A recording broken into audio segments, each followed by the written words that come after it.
Welcome back, Mr. Witness. Bismillah. Before the lunch break,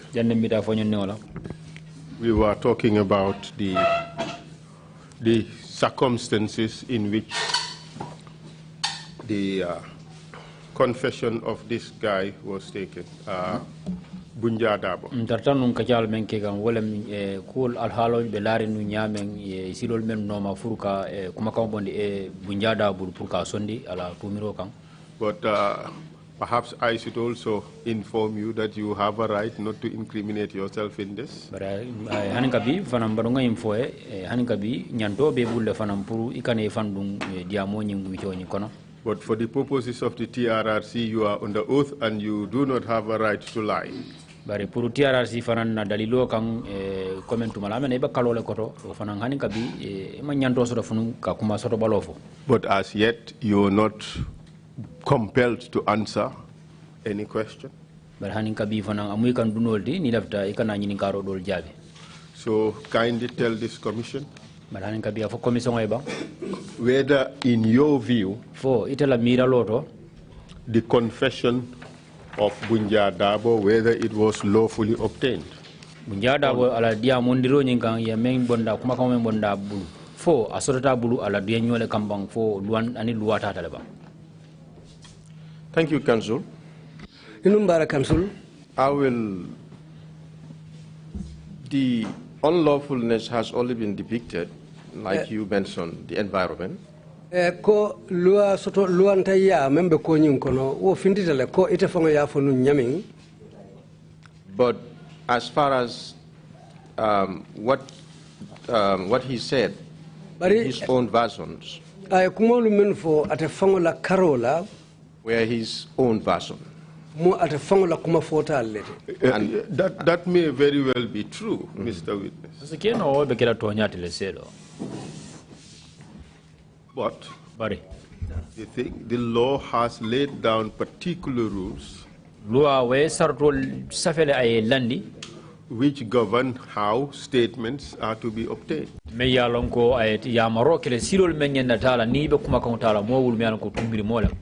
And it does not matter what the person has said in the statement.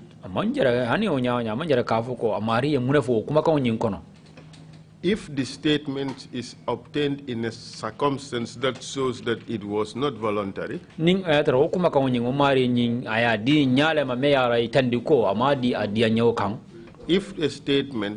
the rights of the suspect were not respected during the taking of the statement,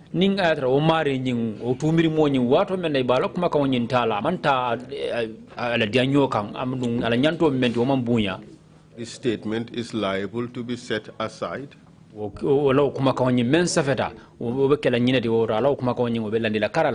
as having been unlawfully obtained. Do you agree with that? Like I said, Council, there's no two-way going about this thing. The law is very clear. And then, to be very honest with you, at that time, 2006, personally, I didn't know all these fine details. Very honest, but the law is pretty clear about how you obtain statements. And in these circumstances, based on the situation, obviously, I will agree. But already at that time, you are a director at the NIA. Conducting some of the most serious investigations in this country.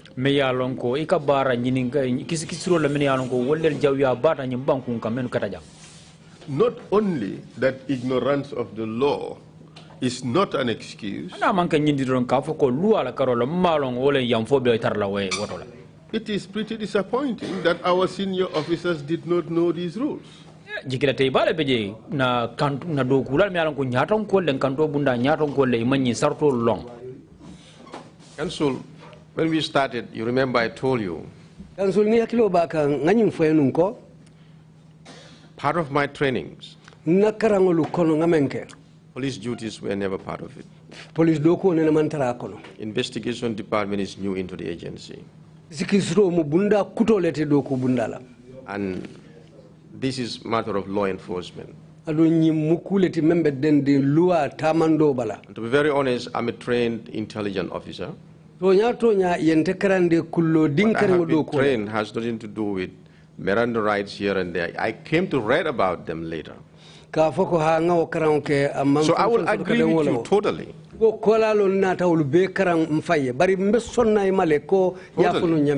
Circumstances, based on the circumstances and how it was obtained, were legally wrong. I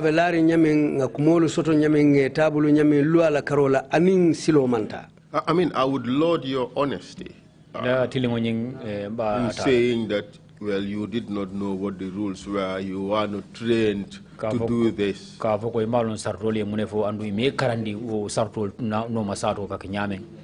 you had the CDS, Langtombong Tamba. But the CDS, he too claimed that he did not know these rules. He's a trained gendarmerie officer. Gendarmerie officers were trained on police duties. You see, Council, like I said, there's no two-way going about this. To be very honest, the essence inviting the Gambia police force into this panel, they are to guide that aspect. All we are tasked with, ask the relevant questions and wait for the relevant answers. That's why how all these statement takings and independent witnesses are all copped up and then all organized, I'm not interested. That is not on my area. So,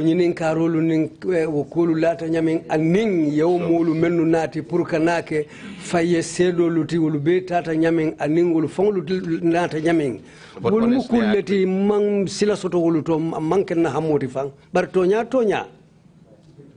the IGP, Inspector General of Police, Inspector General of Police, a lot of the time. The Inspector General of Police, I mean to say. Inspector General of Police, and there was also an Assistant Superintendent of Police and other senior police officers in that team. Assistant Superintendent of Police fanam bejele anding police ke nyaton ko dor fanam benu jele. That is true. Disappointing. I would say, and regrettable. But what is even more regrettable is that this person is sitting there in pain with a broken arm, and the people that broke his arm are sitting right there watching over him being questioned. Mem fanga ya ko jikilate o warande wala nyindi ko nyinkendi ngo nyimare nying abenu sirinje anin dimole be sirinje abulo be adimikam mem fanga na o jaw yande men yo kala yo abulo tipa ya kati wol fana be sirinje wol ba nyaw jube kam.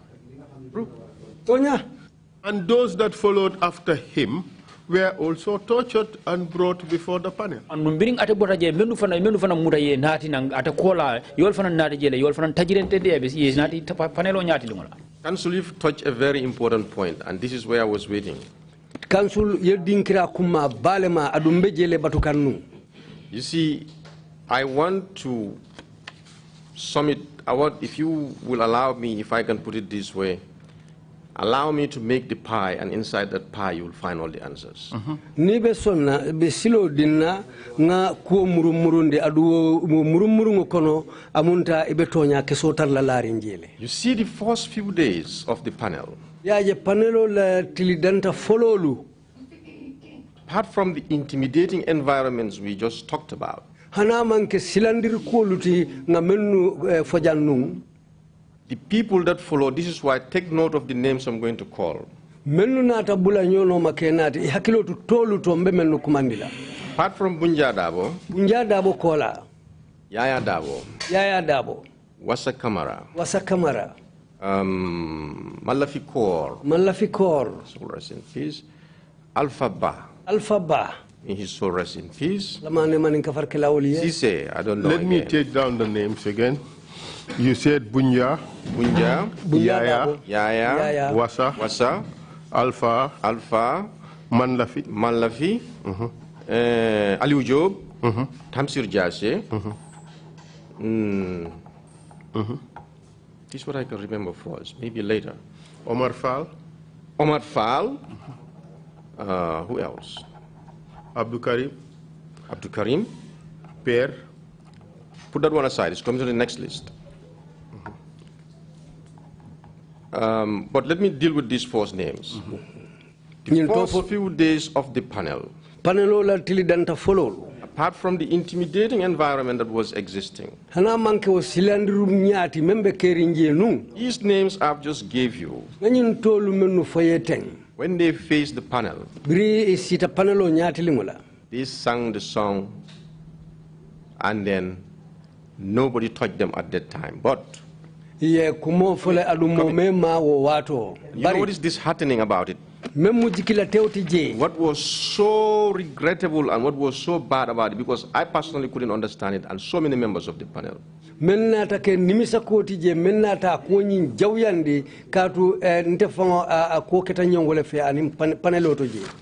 After these people cooperated, it told us what they know.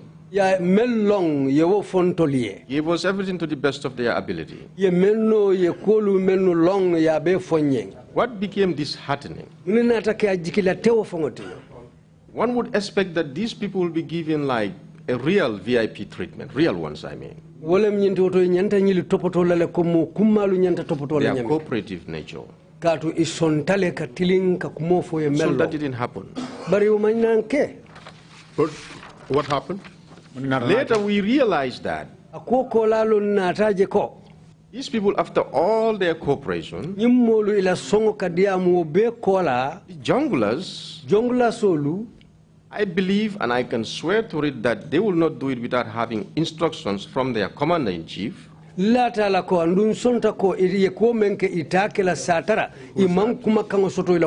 ex-President Jammeh? We are brutalizing these people after they have already given their confession. But let's examine this. Yes. We have established that Bunja was tortured before he was interviewed. Yes.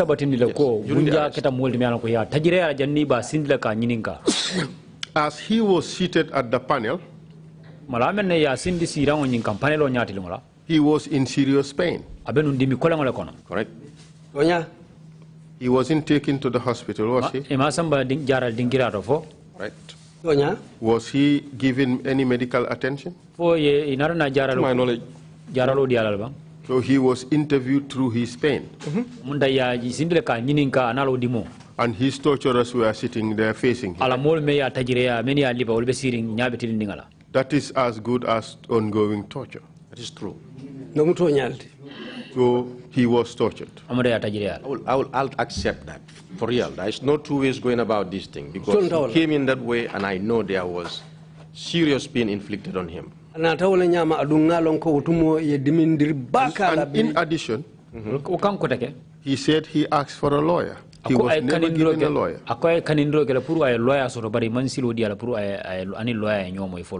Possibly he asked for it. I'm just trying to dig into my mind to remember that.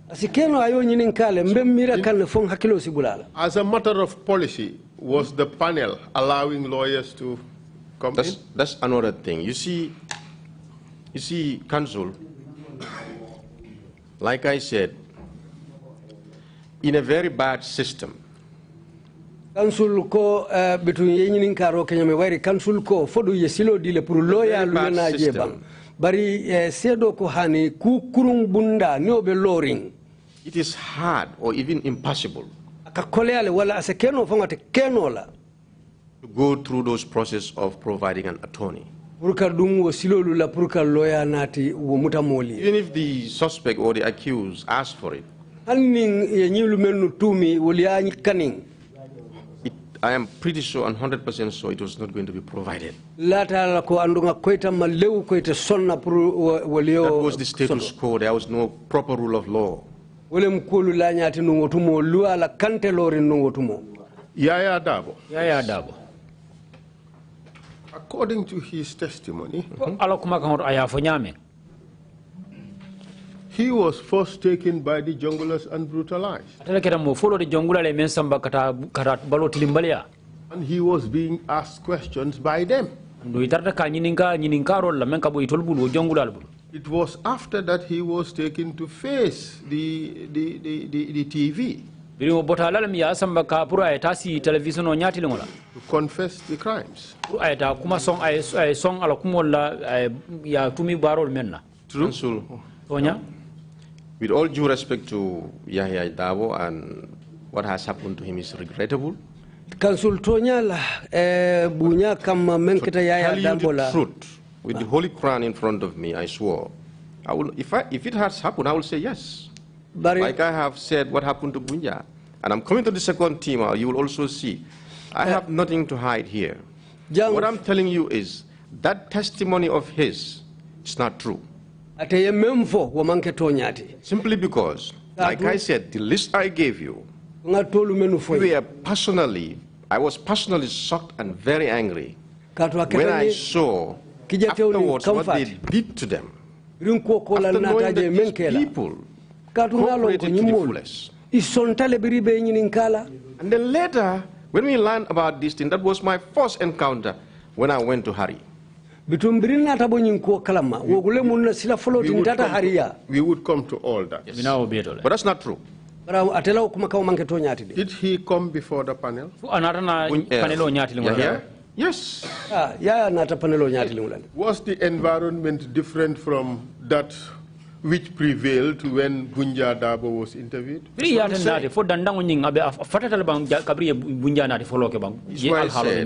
Apart from the intimidating environment that was existing within the room, by itself is a violation, I agree. I wish something better could have been done at the time.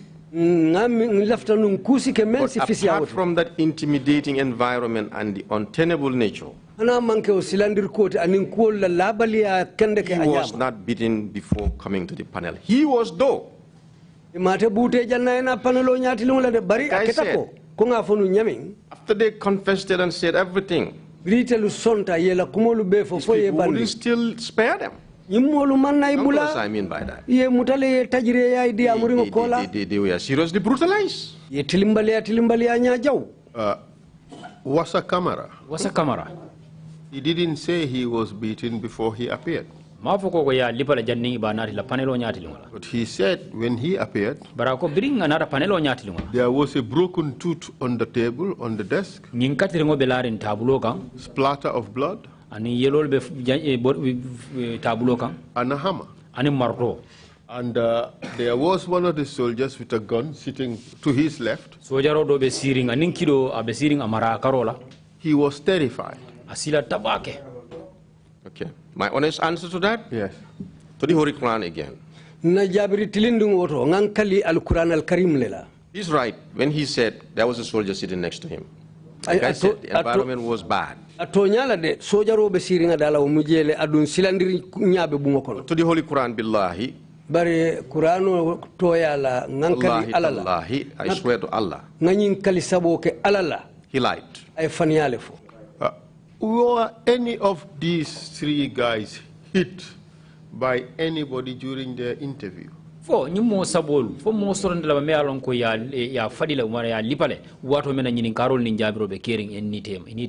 You mean the three, Bunja, Wasa, and Yahya?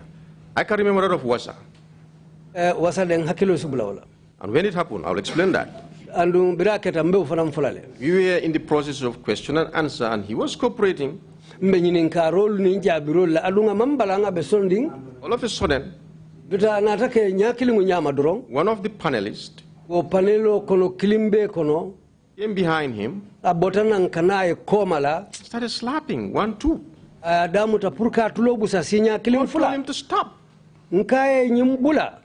And then immediately I turned to Foday Barry, who was sitting next to me. I said, Foday, please tell him to stop this. Why did I turn to Foday? Because Foday has always been seen as a senior. He seniored me in the service. This particular person doing that act always listens to him. Who was I believe this was Baba Saho. And I believe Foday could indulge. Then Foday told him, Baba, stop, bile. But Mr. Witness, the truth is these beatings were acceptable. They were countenance. Wassa wouldn't be the first and only person beaten there. That I can remember. Maybe you can remind me with orders. Well, your statement said maybe 2 or 3 times. That's what I'm saying. This is why, the reason why I was vague in that, because I know these couples, like the junglers, sometimes will threaten to beat somebody. For example, during the interview. The environment was toxic. For example, there was one time we were conversing during the interview. And I think Martin got up, trying to hit him, or I think he hit him. Bunja said he hit him. Fine, then it's true, he hit him. And then, all of a sudden, we told him to stop again. Because we agreed that let them allow the panel to do their job. But in reality, yes, did the panel do its job without any torture, without any intimidation? Like I said, the environment was intimidating. Alone will qualify the intimidation. When it comes, were also threats. I just described one to you. But so I'm just trying to be open to you to understand the situation in the room. And we would help you bring it out. Like that rotten tooth. It's not there. That's not true. There was no blood. Personally, would he was beaten. He was beaten while he was there giving his statement. He was slapped by Baba Sao. And what does that qualify for? It's a beating. That's true. It's an infliction of pain. It's true. By state authorities. That is true. On a suspect. Classic definition of torture. That is true. Especially in circumstances where he's being asked questions. In fact, that takes us back to the traditional definition of torture. Traditional, okay. So all the elements are met. But let me just take it a little further. These junglers who were present in the room were the same people who escorted the suspects to the panel. They were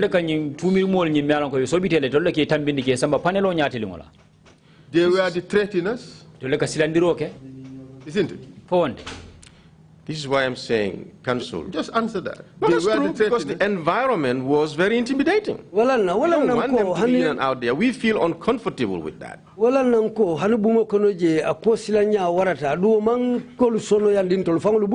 And they were the ones beating too.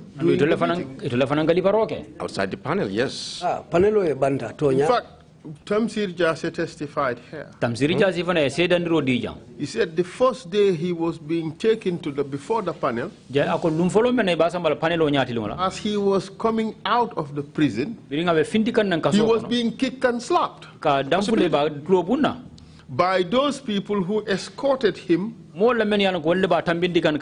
interview panel. And he mentioned Tumbul and Musa Jame.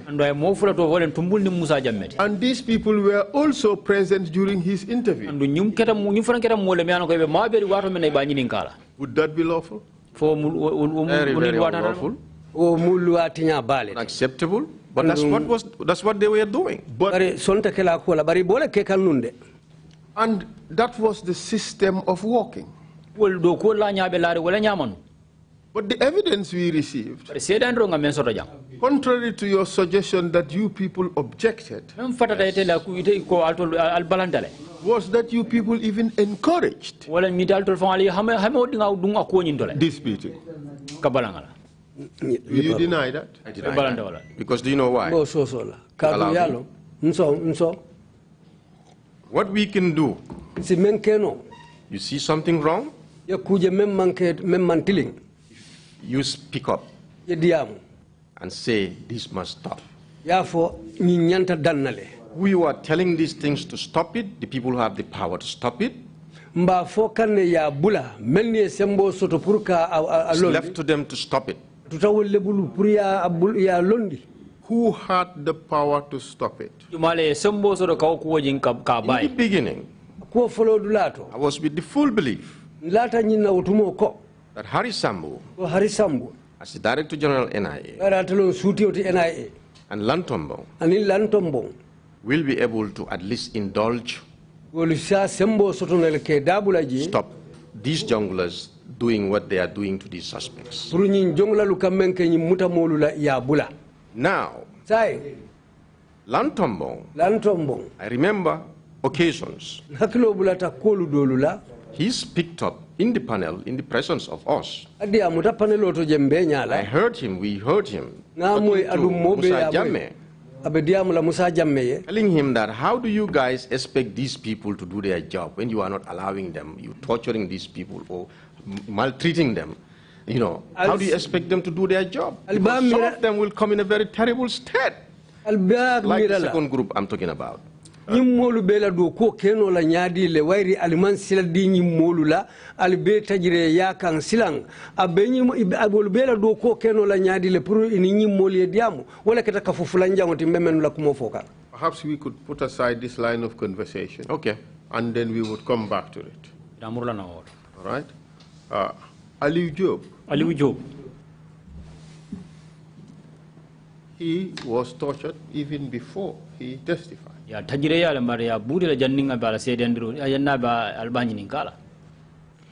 I dispute. He was tortured though, not before his testimony. You see, Council, these people were very, let me just finish this point. These people were very, you know, I don't know how to call it. Eager to cooperate? No, what not the suspect. I'm talking about the junglers. These people were so crafty.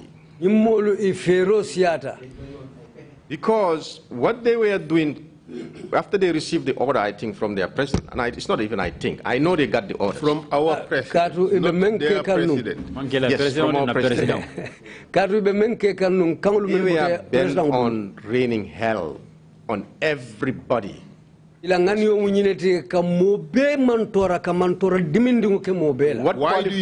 do you think they were hell-bent on doing that? You see, in my own opinion, if you ask me, I will say this, that it is the Commander-in-Chief, Jammeh, who gave them order to make these people suffer. Because I believe he enjoys seeing people suffer. Because like I said, I couldn't understand. There. How could he see it? I heard. Put into what I heard. When they are conducting some of these atrocities or some of these heinous crimes, I heard sometimes they will put him on telephone. And we will hear the screams and whatnot. The guy enjoys pain, like he enjoys seeing people in pain, hearing people in pain. Was this common knowledge? This was common knowledge. This was common knowledge. I mean common knowledge to those members of the panel. If I say common knowledge, it means every single person in the room knows. No. I know a greater number of people. Myself, I know this, that he enjoys putting people in pain or in misery. So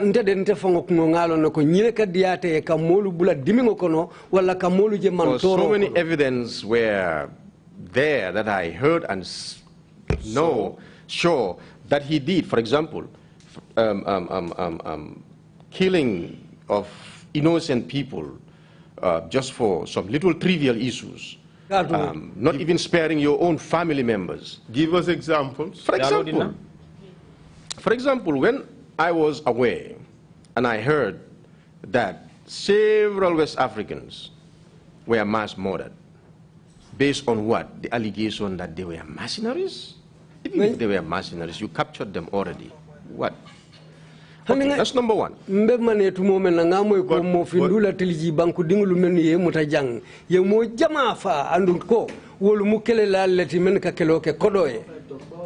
But how did you know that he's involved in their mass murder? Because I heard remember, I used to work in the in the intelligence. Whether you involve me, you call me an NTK, need to know basis, but it's my duty also to put my ears on the ground to see what is working. Was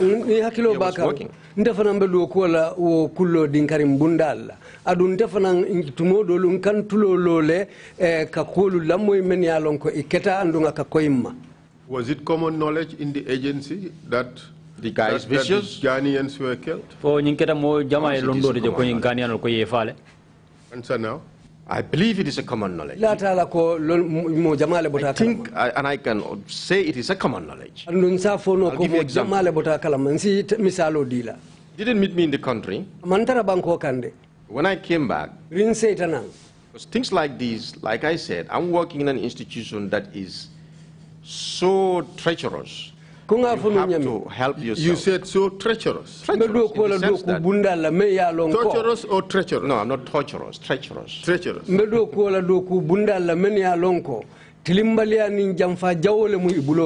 So, it is my duty to keep my head above water. To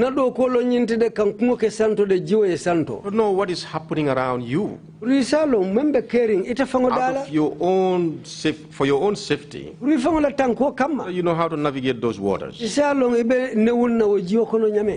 So, when I came, I took it because when I was down there, in Morocco, a colleague of mine, I forgot the name, from the Ghanaian embassy, came to me personally. He said, "You heard what? Did you hear what? Did you hear what happened in your country about our citizens?" And then the news was out. Everybody was talking about it. I said, "Yes, I heard." I told him, to be very honest with you, I have nothing, no details about it at all. He was appealing to me, "Please help me if you can get any information." I said, "I will if I know anything concrete." So shortly I came to the Gambia.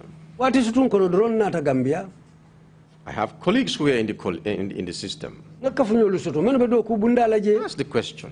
What happened? What happened to these things I'm hearing? What about these Ghanaians?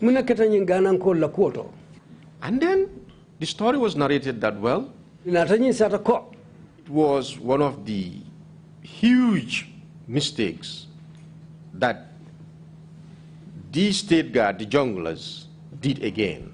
You've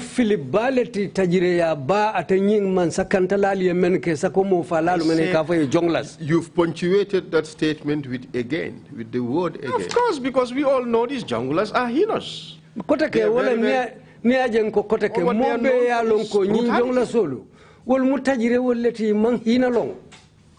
So, you take that again. All they are known for is brutality. So this is why I said again. This is their profession.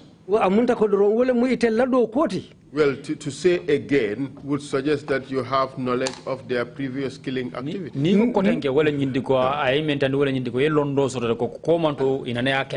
At that juncture, I personally had no killing. I have not heard of any of their killings. They were very brutal. Unpredictable. They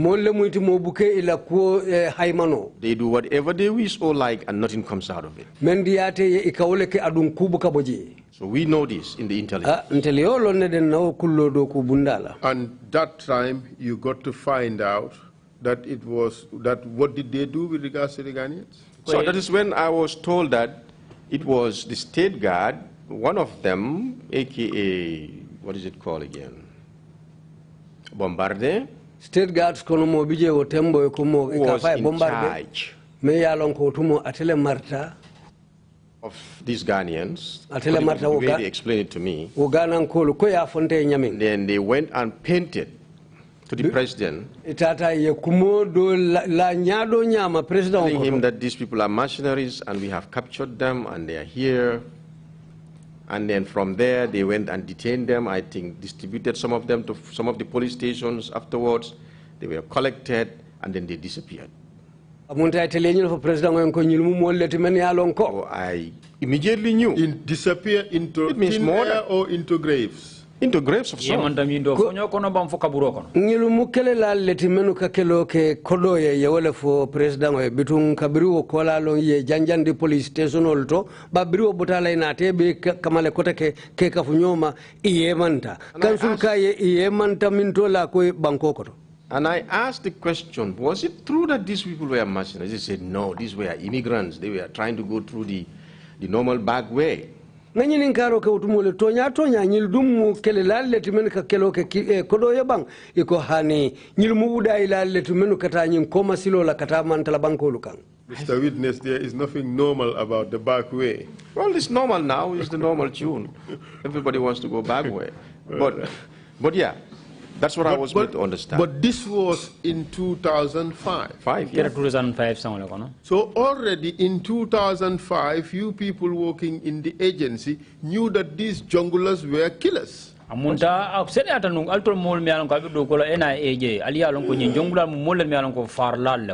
they were killing for the president.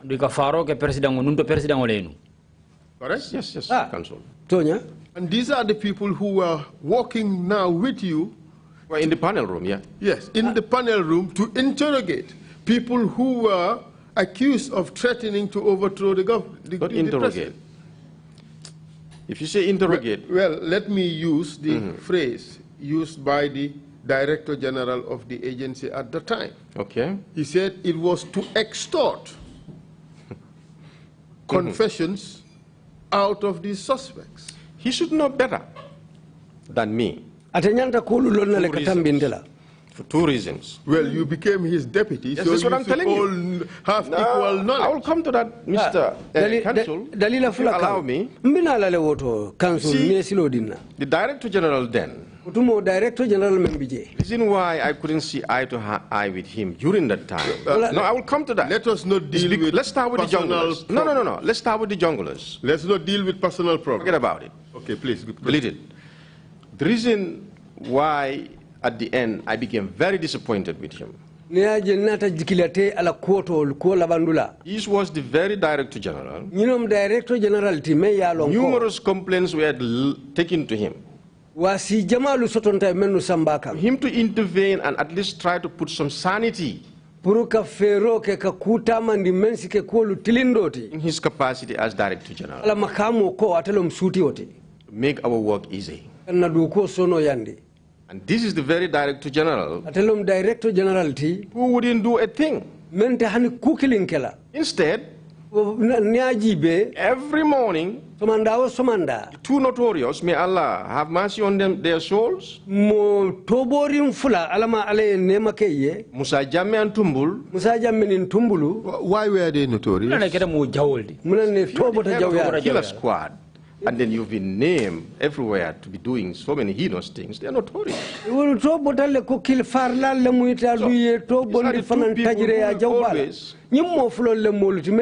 two always proceed. Who will always go to his office every morning and give him a different kind of a briefing. You go there and knock on his door, you find them sitting on his settee drinking beverages. Alcoholic or not alcoholic? All beverages. You know, every single day giving him briefing. Taking briefings from him. We have confronted the then Director General about these allegations, and he said, well, they would come there, they would want to engage him, but he would ignore them. He would give them his back. Do you believe that? You know why it is unbelievable?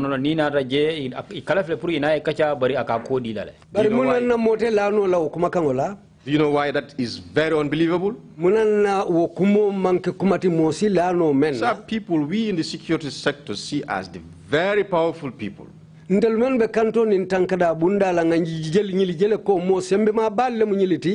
to your office, they sit with you and you snub them? Tell me what will follow. You tell me, I wasn't there. Sit there again for the next 1 week. They will put him where they will put all their adversaries. Were they that feared by all of you? Of course. So I'll be honest with you. So isn't that the reason why all of you, in fact, complied? You all folded and cooperated with the president in his scheme to do these people in, to ensure that all of them forcibly confess to these accusations and have them sentenced to long terms of imprisonment, if not even death. Comply.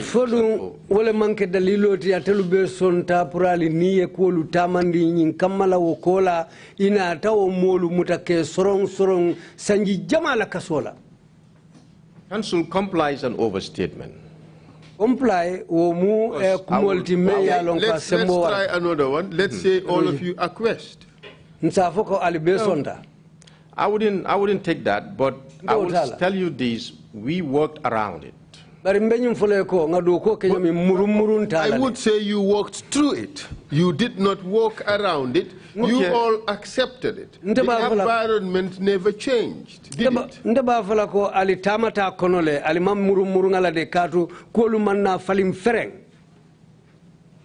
Council, no matter how you put these things, the fact is, I am ashamed, very honest with you, and I've been terribly traumatized till this day, today. Sometimes I ask myself questions repeatedly. What could I have done better that will not endanger me, and at the same time I would see it as the better thing? Sometimes I ask myself this question repeatedly. Sometimes I don't have an answer to it. Because of the trauma that I have gone through. You know, Council, up till this day, today, ever since I came back to this country, I have colleagues and friends into the intelligence in that compound, people who were junior officers, and now they are in position. I still didn't see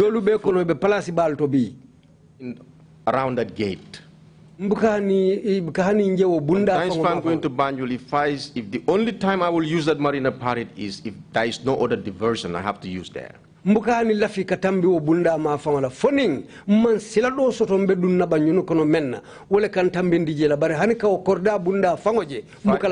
If If I have other alternatives not to pass there, I don't pass there. Because it triggers some kind of a feeling. And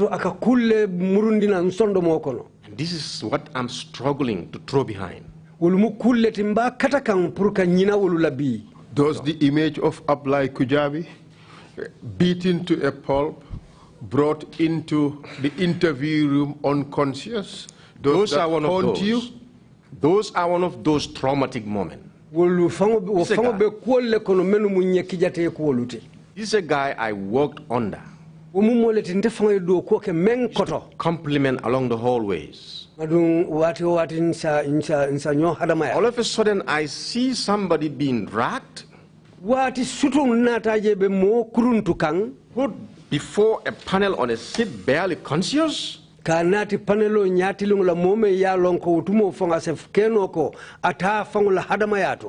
heart almost jumped out of my chest. I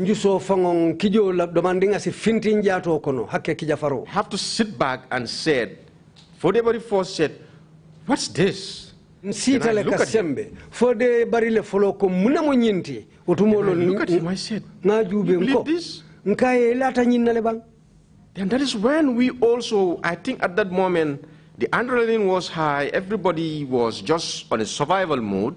And we all said, no way. Mr. Witness, this one just happened to be the extreme. It's the extreme? Yes, none of you wanted to have a suspect sit there and die during the course of the interview. This is it. This is why we told them to take him away. We're going to question him. But those who were still tortured and were able to stand, and it was so obvious to all that they were tortured, were sat there and interviewed. Do you confirm that? Like I said, Counsel, everybody who has been accused in that coup were tortured one way or the other. The reason why I try to dissect through this, like I gave you certain names. The first set were brutalized after their confession. Even though the environment was also not conducive. And possibly on the way to being interviewed. Possibly.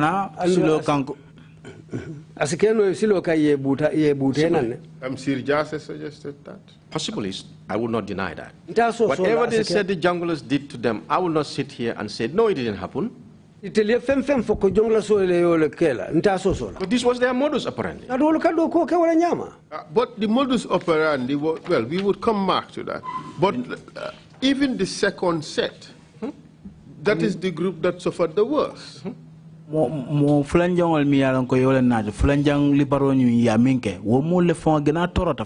And in that set, you would have Per Mendy, wouldn't you?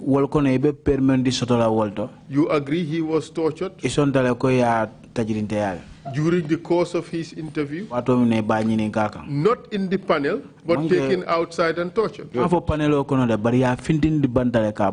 will tell you about Per. Just answer that question. He was tortured and brought before the panel. Let's listen to what Per have to say. Obi-Wan, could you play the video for Per Mendy? 5 liters. This is our chamber pot. What you know, pasah juro milliliter sun poti samburi. After your second ordeal,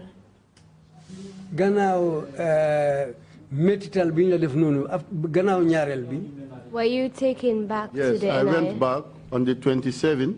Wow, you buat nañ ma NIA ñaar fukki fan ak juroom ñaar ci weer wi. I was taken straight to the panel. ci lañ may yóbbu ca panel ba. I met Baba Saho. Ma fekk fa ba. Spare Mendy. Per Mendilam. He impressed the commission as a very credible and truthful person. Ala kuma kongol senata bage commissioner nyati lo andu ya mutala ko sedo le mi alon kay to nyale fo. Could you, Obi-Wan, could you replay the audio, the video, and make sure it has sound? 5 liters, this our chamber pot. Waccu na lu ëpp sax juróomi litre suñ poti samburi. After your second ordeal,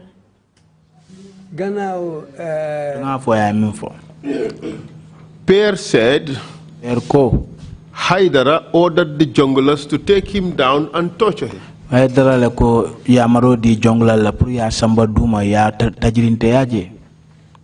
You see, Council. Yaje Council. If I had done it, nintele yake num. I will say it outright. Mba falaga tonya. One thing Kukiling. I can tell you here. Nsifubo foyejang.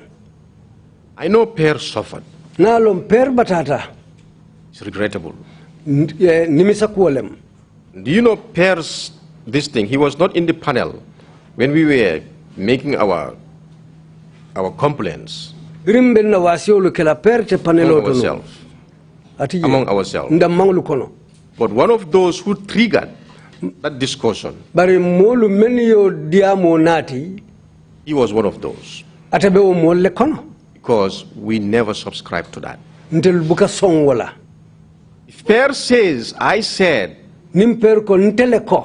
take him and torture him, I'm a little disappointed, Council. Do you know why? I was, when I looked at it afterwards, somebody called me and I went and listened to it. The allegation by Per. Yeah. Proceed. When I heard about it, I was disappointed when I listened to the audio.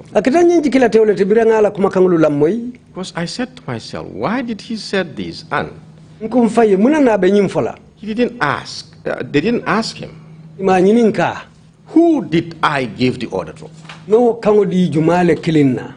And when I was giving this order to, who witnessed it, who he can call is my witness. I was very disappointed. But Mr. Witness, you would agree that the points that you raise do not negate the truthfulness of what he said. It's a lie that I can tell you here. Okay, let's take it step by step. Yes. He was before the panel. And he was giving you his evidence. In a very intimidating environment.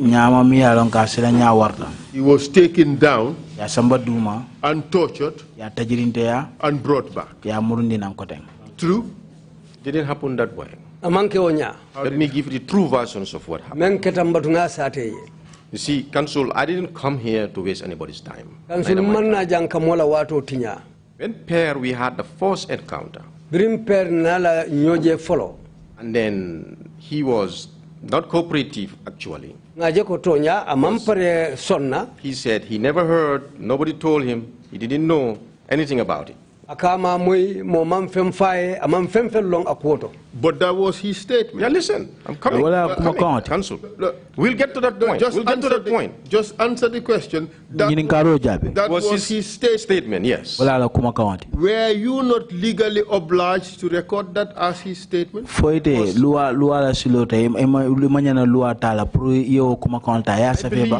believe, I think. Initial interview. I believe the statement was recorded from him. I'm not sure, but maybe the statement takers can confirm that or deny. After that, when we spent a considerable number of a good time, and a second time. No, wait, the first time. I'm still in the first time. And it didn't happen. He didn't agree to hearing it from anybody. So we said, okay, let them take him back. whilst we get other witnesses to get more evidence. He didn't come back that day, Council. Who said that? I personally said, take him back whilst we interview other witnesses. I'm coming to your point. I'll give it to you. I'll give it to you, Council. Just listen to me. I'll give it to you. So on that day, he was taken back. You understand? According to him, he was taken down and tortured. If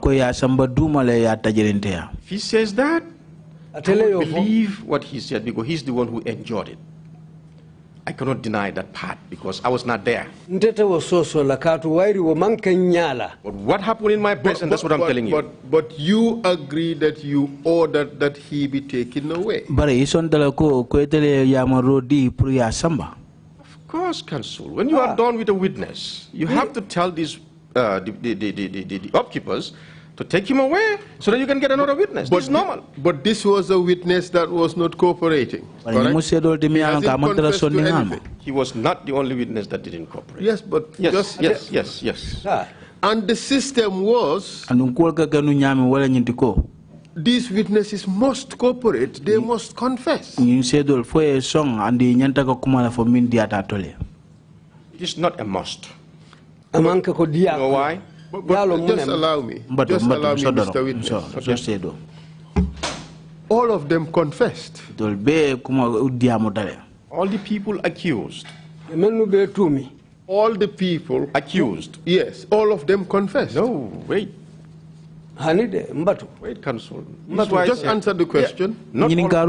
Who did not confess? There's a number of people that were released afterwards, and they were accused.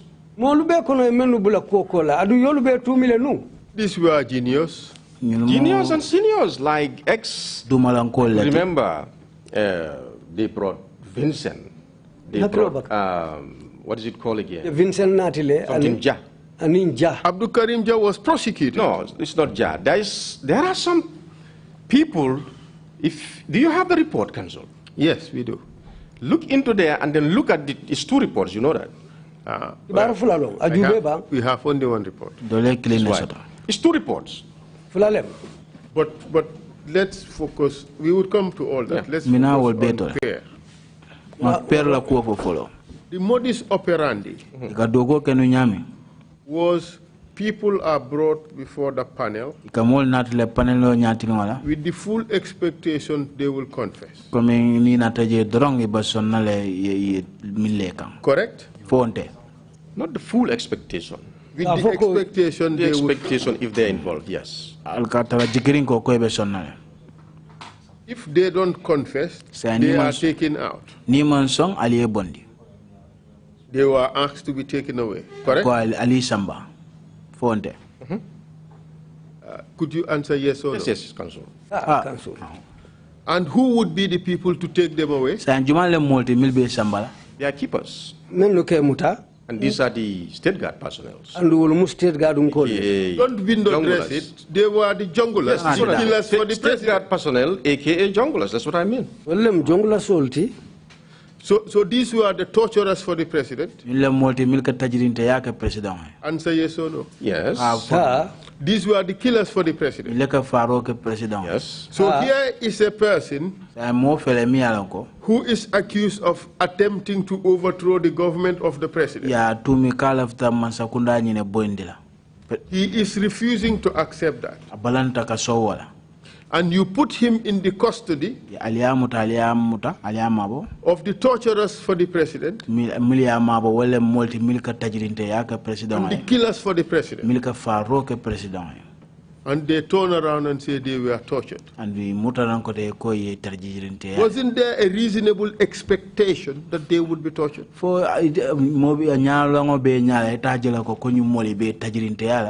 Council. Just answer yes or no. Give it to you. Council. Yes. We knew from the very onset that the environment is toxic. And unfortunately, There is no other keeper for these suspects than those very killers and torturers you are talking about. Anyone who brings them in, takes them out, brings them in, takes them out. There is no other person who's been tasked to do this. So when you ask them to take this guy away, they took him and tortured him. Wouldn't it be reasonable for him to expect that you ordered his torture?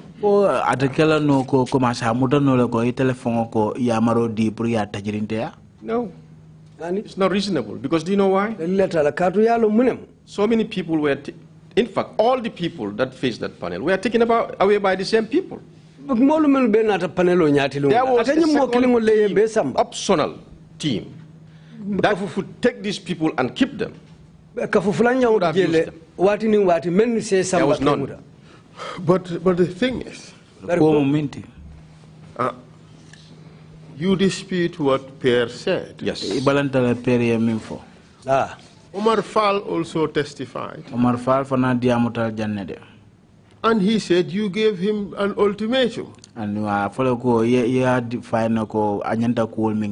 You suggested that he was offered what would have been his last meal.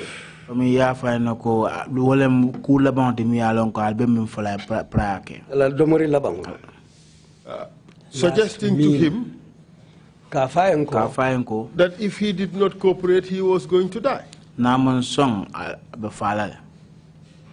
See, Council, people can come into this TRRC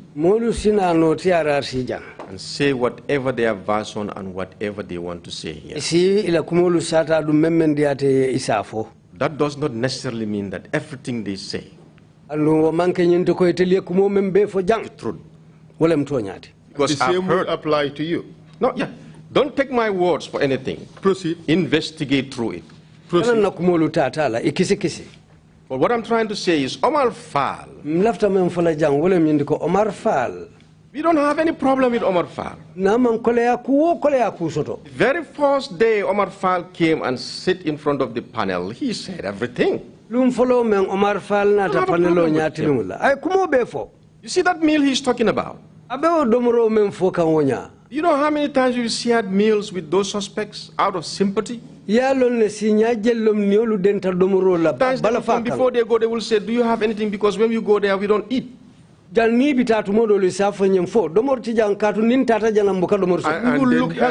would give them food. Yes. Wouldn't that, in fact, also serve as an inducement to confess? I don't see that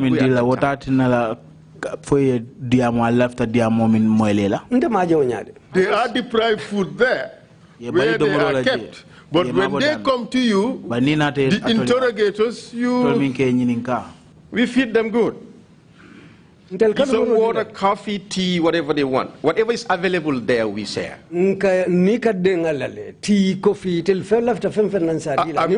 Amid threats of death and torture? No way. Council, let me tell you. But you cannot run away from that. You had established that the environment was toxic. Yes. They were being threatened. I agree. Exactly. So us, the interrogators, were equally threatened, much more. Much more. So the environment was not conducive. Who threatened you? What I mean by we are threatened by what is happening. For example, the intimidating environment I'm talking about. You are doing your job inside the panel. See Musa Jame and Tumbul Tamba crisscrossing in and out, telephone ringing, picking it, going to the hallway, talking, and we know, we suspect highly, 97%, that they are talking to the president. Whatever is happening into the panel room, they are reporting it. It's a very big threat, because who knows, they might make the mistake and say, you see, Hydra was questioning that guy, but you know, he refused to ask him this. Before you know it, you are just whisked away and never seen. This was very intimidating. katu je ni asikeno le filifan ya fo ya jamme ngo ya jele kari amanso nyinyi nin karo kelate men ka keje wolem nyintiro isi to mutale dro ye fintindi ye man fere mote jela kote. So you guys therefore had to show loyalty to the president. Not loyalty, but trying to do what is mandated. That is to make sure that we get to the bottom. Exhaust all the questions. So that tomorrow they don't come and point a finger at any one of us and say was complacent. That was the order of the day. But Mr. Witness, yes. I want to reduce the questioning on this particular issue.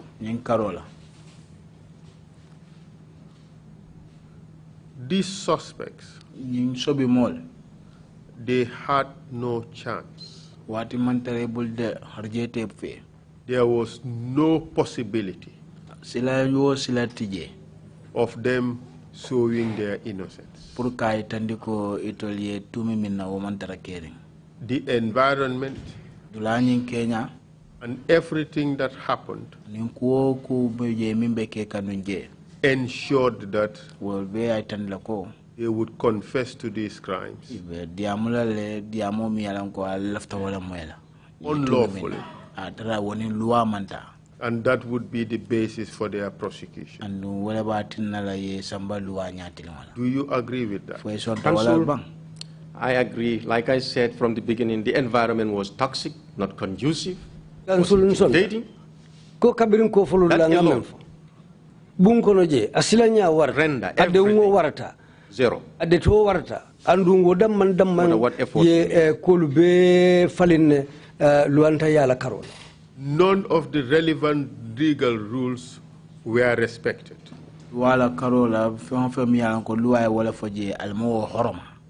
It's true. It's true and it's regrettable. And this was well known to members of the panel.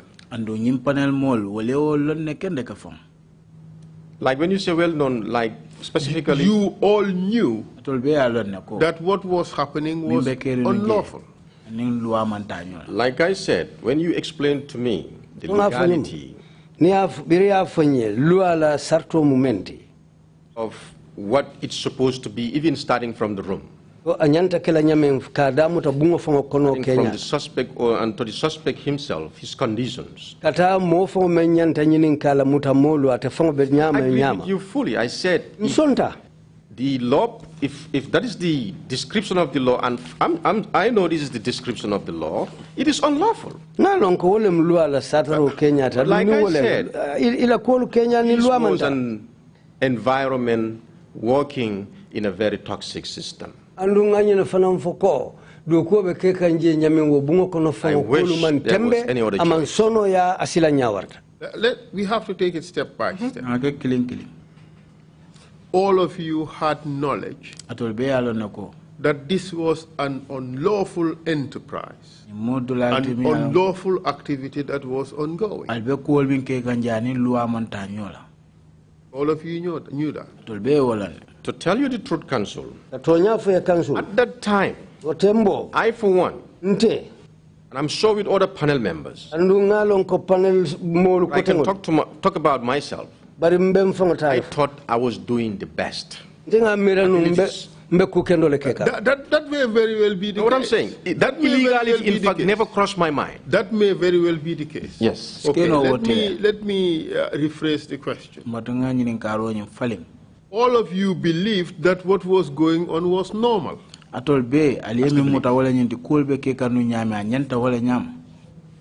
Could you answer? I said that was the belief.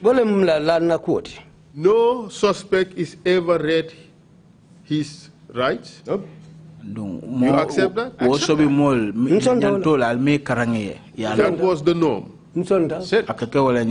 No suspect was ever afforded the possibility to speak to a lawyer.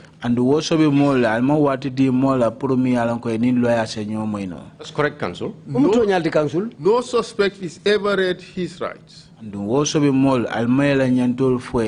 That's correct, Counsel.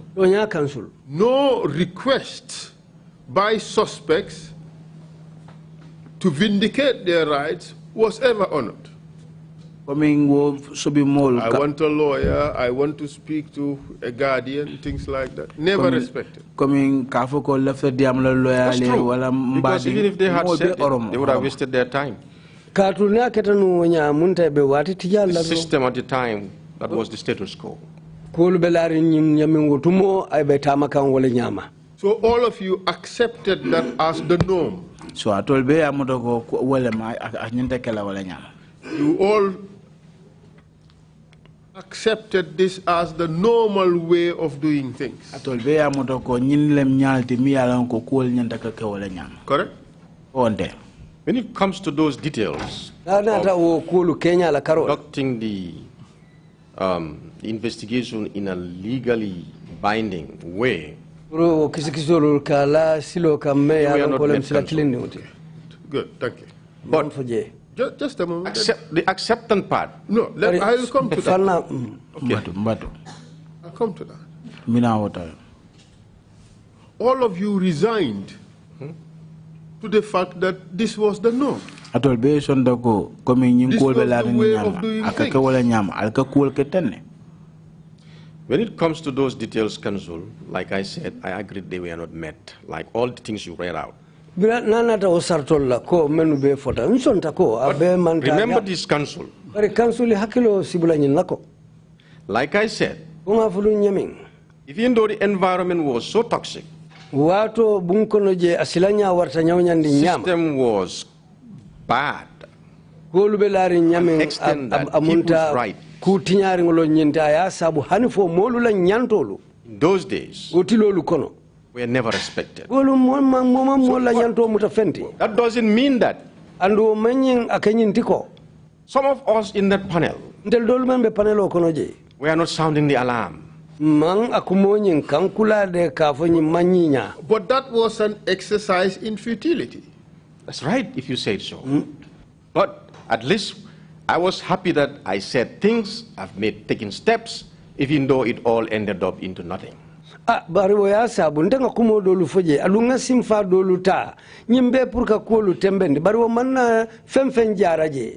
Mr. Witness, isn't the hard fact that all of you were aware that Yaya Jammeh wanted confessions no matter how obtained? Yaya Jammeh left a minna nyule kumo for me along ka left o ko moy anda ket aliata ne bul nyabo nyaawo nyama bediat. True. Yaya Jammeh, that's what he wants. Yes. Okay, let me. Yaya Jammeh left a lanu. And he's put in place a system comprising of interrogators, torturers,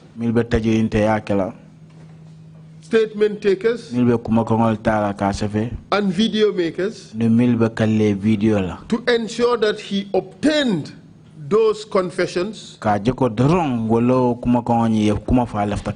which would be fed to the public. Isn't that the truth? When you look at the way it was, everything happened around it, there's nothing you can say to defend. Defend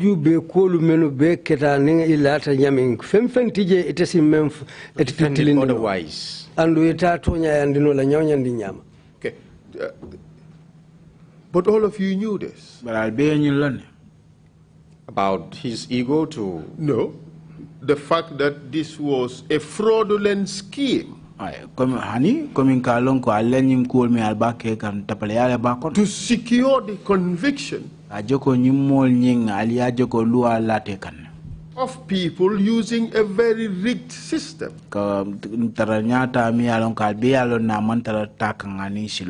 You agree with that? System was rigged, I agree. But I can speak of what I know at the time. To be very honest with you, I was not doing what I was doing to satisfy Jammeh. I was doing a job to make sure that we get to the bottom of a national security matter. The whole thing was just... You were doing a job to survive. Alberto ko ke kana pour ka niyo tankandi. You are doing a job. You are doing a job in a way to please Jammeh to ensure that you survive. Alberto ko ke ka nyal ma miyalan ko pour ka Jammeh kontandi ka je ko atol niol kanatale. I wouldn't say please Jammeh. Do you know why? I will give you reasons. And an evidence. Nte atema manke ko pour ka Jammeh se wondi de mbe dalilolu dile ana sedea ni la moy. It's not to please Jammeh. Manke pour ka Jammeh se wondi de. My opinion. Nte la jeroto. Because so many suspects were brought. Those that confessed one way or the other and were convicted. There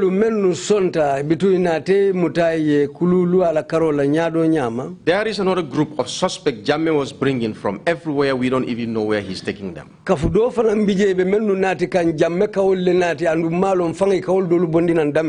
us in the panel, before when they bring him, we'll ask among ourselves, what is his problem? Who mentioned him? Who implicated him? Because we haven't heard him. Then they will just say know something about it. Then we exhausted that list, Council. When we exhausted that list, we exonerated each and every one of them. Let me ask you, who was making these decisions? Decisions like bringing the people?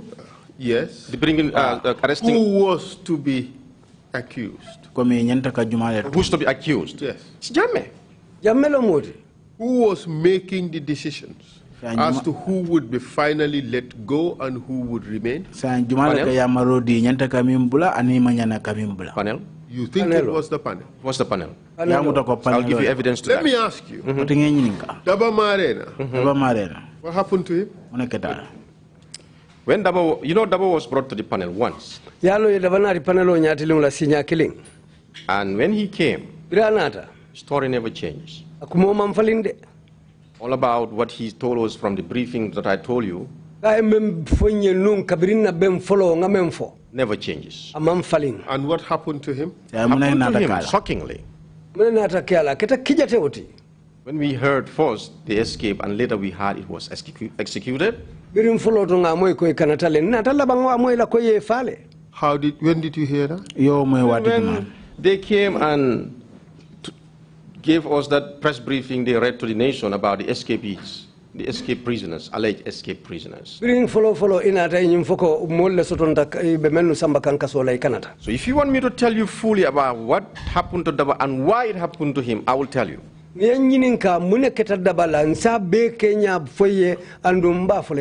would come to that. Okay, right? Let's cancel but that. At this stage, what happened to him? That stage when he came to the interview room?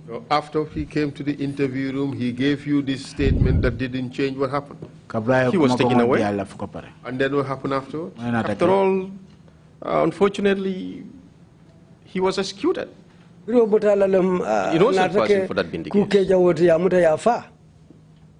As far as you know, who made the decision for him to be executed? The president. Nobody but the president.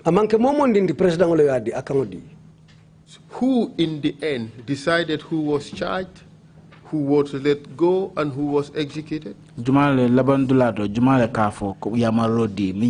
to start, just answer the question. Who? Because who is the question? So it's A or B. Who was responsible? Who is to be charged? And who is to be let go? Ultimately decided. For example, I'll give you one little example. See, when the panel was ready with this job, the report was drafted. In that report, he made recommendations. Among those who ended up being charged, we selected a few. And at our end, we recommended that let's make them prosecution witnesses. And then, that is the Abdul Karim Jah as an example. For example, Abdul Karim Jah, I don't have it off here in front of me, but I know some people were recommended. You know what happened? When the report went, instead of endorsing, saying, well, since you are the people who knows and interacted with these people, you know what is best, they would have honored our our decision, right? Menyanta kelantelinga ya maro menke inyanta sonna wala la kafuko ha telle bijeno ngatelle yalo ngatelle ni nyili diamuta. But they squashed it. Bari yo kibaro ya burkale. And said all of them must be charged. And he was convicted, Abdul Karim Jah, and sentenced to, I think, 18 or 25 years. Isn't that indicative of the fact that Jammeh was running this show? He was through intermediaries. And I will tell you one interesting thing. Never heard anybody said it here. Because if I have something and these are people affected, some of them dead, if I keep it, see Daba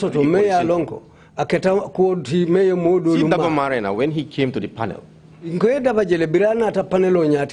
then he mentioned nicely everything. He didn't only stop there. Daba helped to get one of the suspects free. You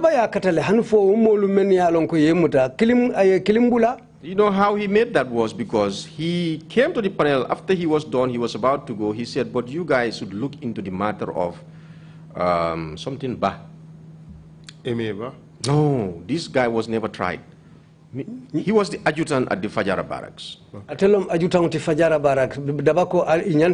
said, sir, what do you mean? What is going on? Tell me. He said, because that guy is innocent.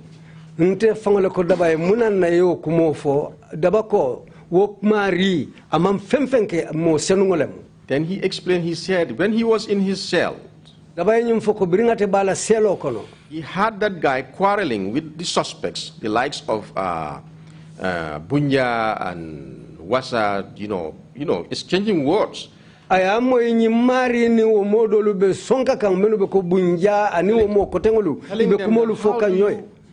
do you people expect to get arms to do what you want to do? Look at the trouble you have put me in, and I don't know anything about this thing. How do you people even expect? Because I was not going to give you arms. Ala jube mantoro men nati molu kang atel samira albenyin kota mandino la nyadi alte wanyari la aliyamira ntebe sonnale ka jorango di atolla aleta okoke afele aliyente dundi ndumman kulo nyin koto ndati je. That statement dabalo kumakango ay menfo ma rima wonya help a lot. We ma ko irbale nati save that guy's skin. What I know is this. Why Daba got added along the list? My opinion again, the Quran is one from what? You have a panel that is working. You expect their report at the end of the day. You as the Director General at the time, you are supposed to be the liaison that panel and the President. Be feeding him the progresses and what is feasible and what is known and what is not known. And based on that, this is what that president is going to take because he's relying on your information. Along the line, whatever information Harry Sambu was feeding to the president,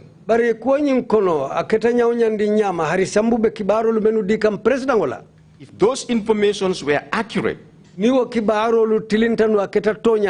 Daba would have never been added into that list. Because the panel has no cause for it. But it's been suggested also that you included the name of Daba in the list of ringleaders. Did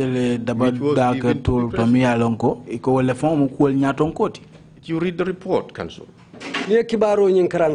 Yes, I did. It is not true. To put it straight to you. Panel, where I work, there was nobody who can come with a corroborating statement saying Daba yes. This is why I said, if right information was funneled. But that was ex post facto when Daba was already executed. This is what I'm saying. So it wouldn't make any difference. But we are saying write a complete report saying Daba is innocent on every line, it would not have brought Daba back. That is true. That's very unfortunate. So the allegation that did him in the first place is the problem. That's what I'm saying. And it is suggested that came from you. No. That's a flat out lie. In fact, I have to put to you go ahead. the case and the allegations, and you have the chance to respond. Yes. In fact, at the time, your wife worked at State House. State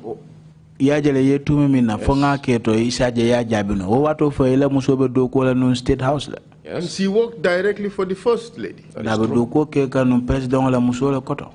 And in fact, apparently when it was rumored that there was an attempted coup, you visited State House with your wife to console the First Lady.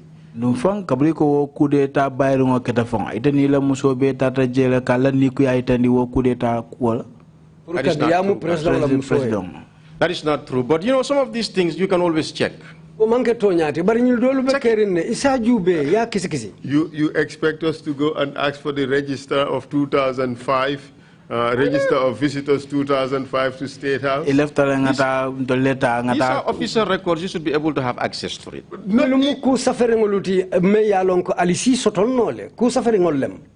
You should.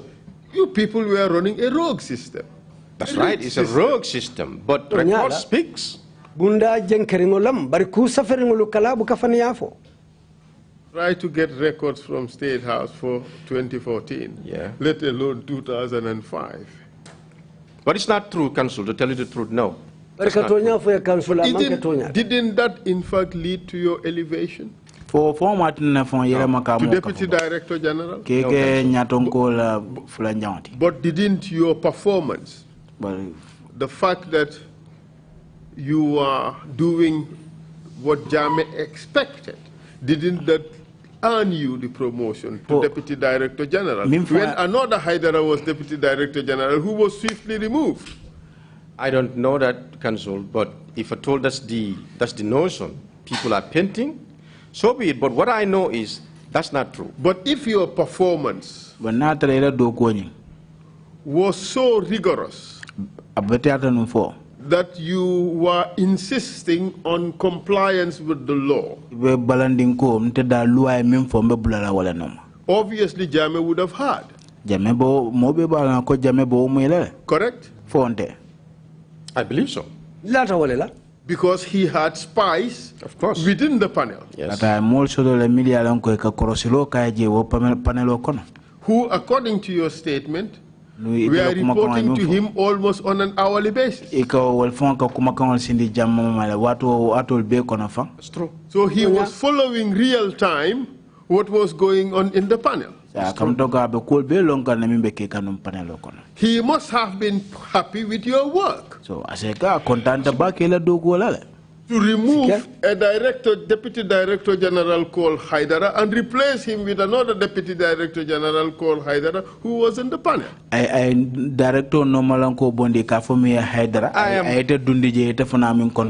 clear that point, what I was made to understand is the names got mixed up. That's what I was made to understand. Because they said it's all Hydara, so they don't know which Hydara. So that's what I was made to understand. You mean to tell us that the government was so, I wouldn't use the word, but how can the government make such a mistake? I don't know. I don't know, but that's what I was made to understand. But the bottom line is your performance must have been satisfactory to Jammeh. As the de facto head of the interrogators, your performance must have been satisfactory to Jammeh. Possibly, Council.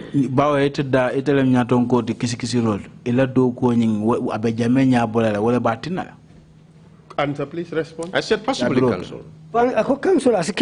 And this performance is all within the environment of gross illegalities.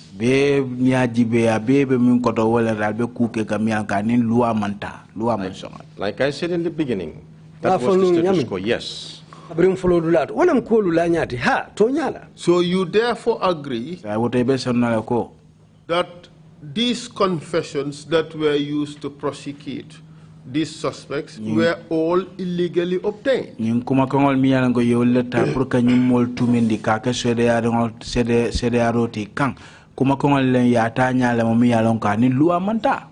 the position of law, that's true. Yet still, all of you kept quiet and allowed these reports to be used in court to secure the conviction of people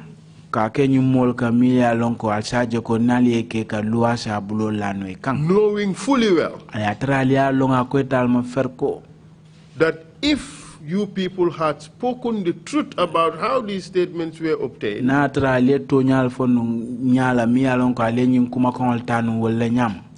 of these people would have been convicted on the basis of those statements.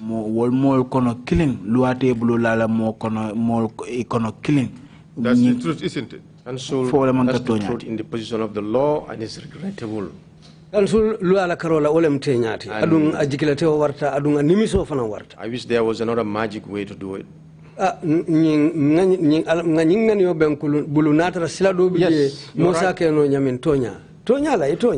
and such was the system as you called it.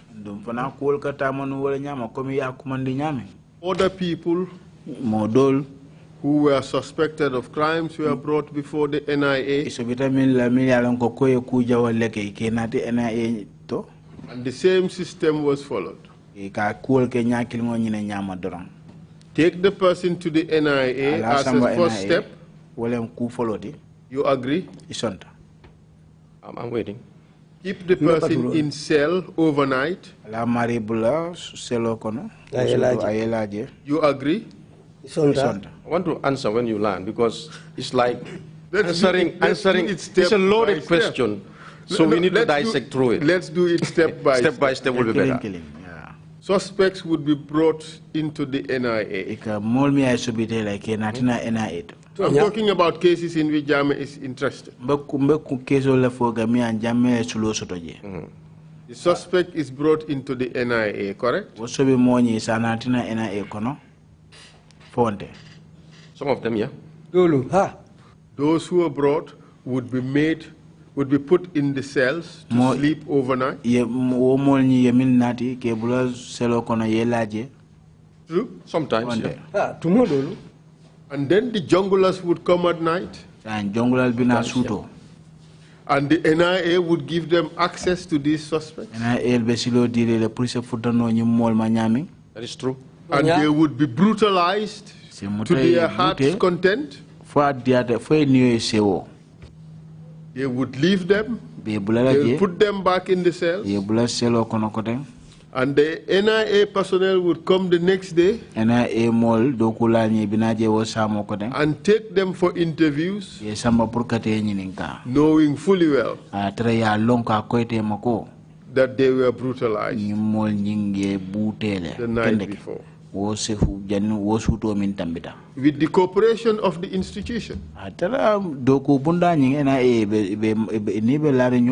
By giving them access. That was the system. Council, so you are driving at, I have it, I'll give it to you. But allow me to just explain. It is so loaded. I just want to say yes. It means I'm accepting everything. When in what you have loaded in the question, there is a no.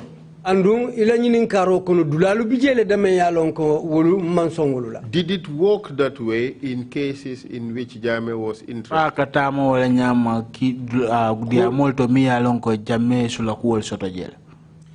Sometimes. Most times. Maybe yes. If you say most times, yes, but not always. But even if it happened once, it's a tragedy. Oh, yes. To have it as a system as you did. I accept. What a disaster. It was, if that is a better word to use more than disaster, use it. The NIA, I said it from the beginning, is indefensible. The system was set up to be bad from the beginning.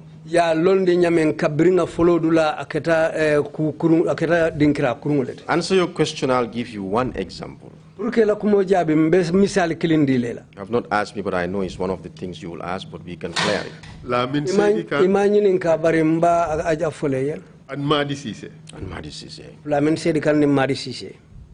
They were arrested around 2006, around the same time the panel was also going on. For an accusation of a false publication, I believe. They brought them to the NIA. I originally don't know. Initially, I don't know what was their problem. Did you ask them? Yes, I did. Initially, Captain Sen and somebody else were handling their matter. And then they were detained at the agency. Did you ask them any questions? Yes, I asked. What did you ask him? See, I always like asking questions, Council. Like, if I see a face that I know, and nobody told me, I haven't had anything at the official angle, when I see him, I will always ask, what happened? So what did you ask him this? So what are you doing here? He said you asked him, why are you here? Yes. He said he didn't know.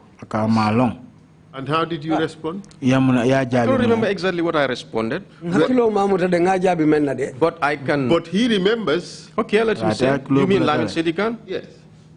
He said you responded that, oh, in due course you would know. What I will usually and at tell. night the junglers came. Like I said, Council, I will not go on wasting time on that. Status quo was bad. These junglers used it, and in fact, NIA was like their office. Recalling Lamin Sedikan's case, when they were brutalizing him, I was fast asleep. It was late at night. Then my phone rang.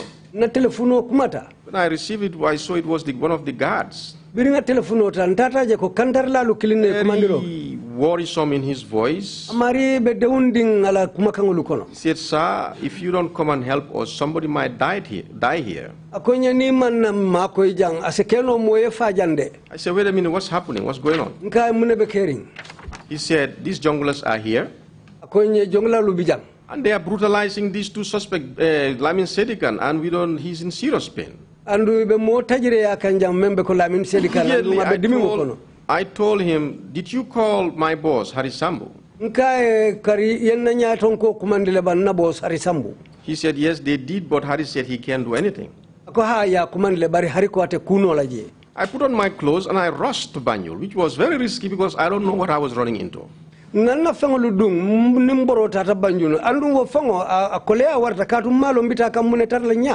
when I arrived, they've already left. What I saw with my eye was shocking. Because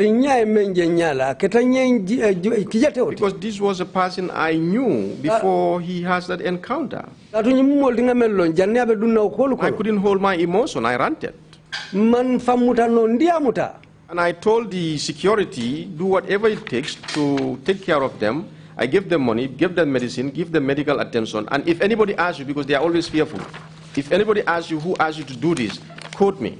Nkoy alinyilu topoto ye boro soto andu ngakodo fango dila pour ye makoyro di nyimolla kadol katu silarine de nkoy momondi yali nyininka ko jumale yali bulanyin ala fa en telem. And I told them that first thing in the morning, council, wait, I will go and report this matter to Harry Sambu because this madness has to stop now. It is getting too much. Nkoy adun somanda mbita Harry Sambu ya lengata nyimfaye katu nyinyamato ya abetambikanne anyanta dannale. And I did. I went to Harry early in the morning. First thing I went to his office, knocked his door, and I told him, sir, did you hear what happened last night? Adunga okele somanda birim futata drong tata la office nga faye nkai menketa kunun suto ibota kala malabang. The response he gave me is, Hydara, you know these people, what can I do? I told him, sir, don't say that. If they manage to kill somebody here in this compound, it is on you and me.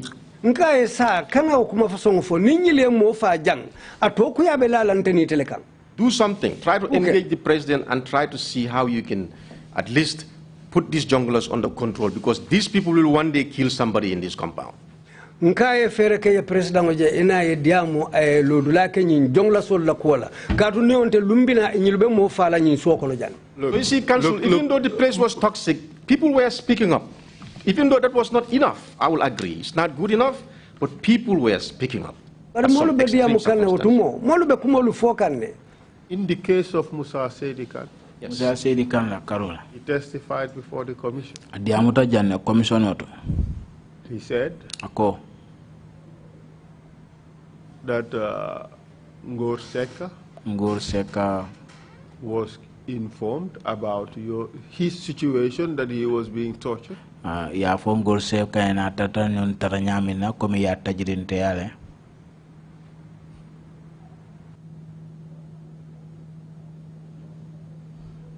And Ngor said Gorko he did not have any powers. Sembutable. Musa Jame had supreme powers. He does whatever State House wants him to do. State House And he went on to say that somebody Jaite called Momodou Hydara, and Hydara came to bail us out. And he prevailed on Musa and others to leave us. And since that day, they never tortured us again. That was a lapse in memory, I believe, on his part. I didn't meet them there. I can tell you this, I didn't meet them there. When I was arriving, they've already left. Ask whoever the guard, I forgot. These are things you can prove. And ask. Did you prevail on Musa Jame? Stop the beating. They will, of course, have to stop the beating, because after that night, the kind of pain and condition those suspects were, you beat them again, you kill them. So of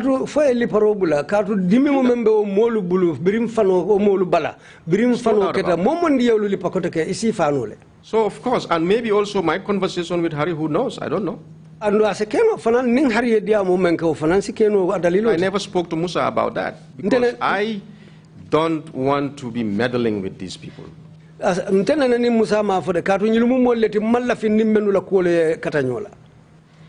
Lamin Cham of the Freedom newspaper saga. Lamin Cham, mialanka dabula da kibar kaiti bundate kafu mi Freedom. Do you remember him? I remember him. You interviewed him, didn't you? He said in the interview, Mohammed Hydara, who was leaving the interview, told me that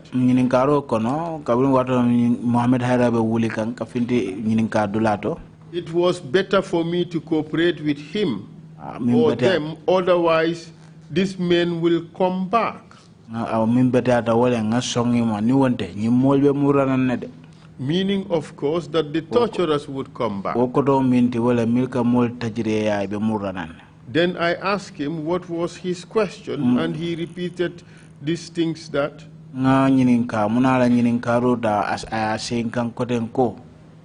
who was this James? So, suggesting that you threatened him. And cooperate with us. If you don't, these people will come again. Council. To tell you the truth, there was a time. Sometimes I will literally beg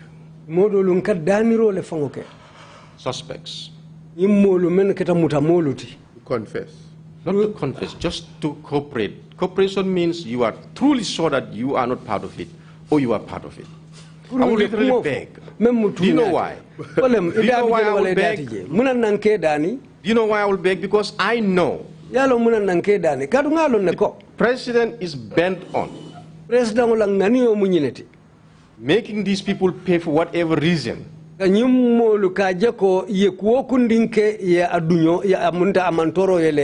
junglers are going to execute that.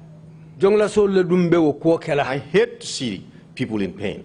So sometimes, to be very honest with you, if that was a mistake on my part, I will accept and I will say it's regrettable, but I will literally beg sometimes. Just to avoid problems. That's the fact. Well, Lamin Cham was very clear about this.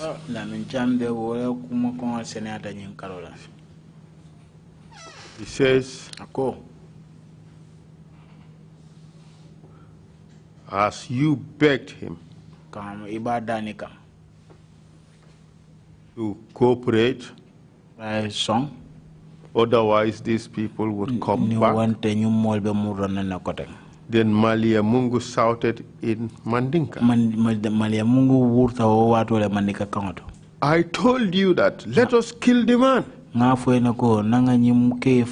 Alinga nying fa ni wonteng ate diamula. Let's kill him, if not he will not speak. That is what we have in his I know.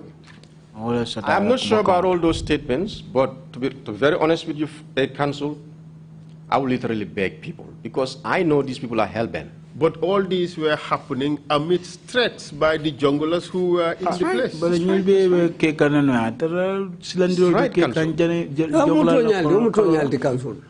All of you were involved in gross illegality. System itself was illegal. Illegal environment. You cannot find all of you illegal. Were complicit. It's regrettable, yeah.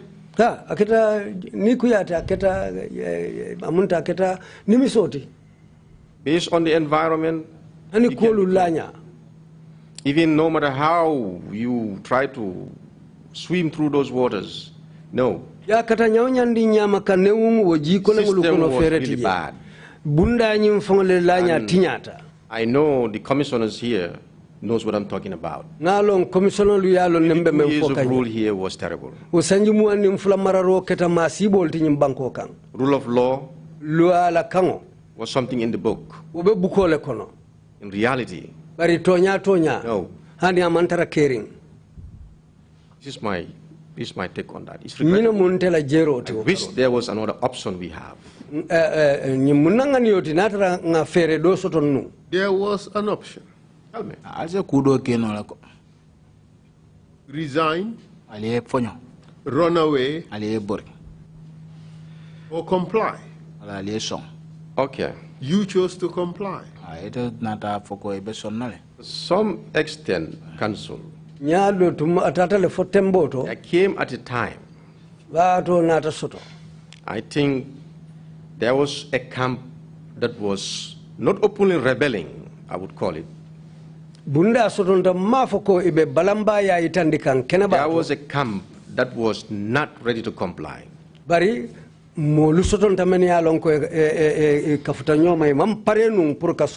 evidence to that is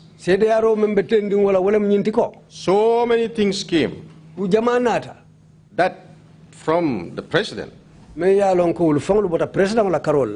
that left to him alone will just endorse it and rubber stamp it. It didn't happen that way.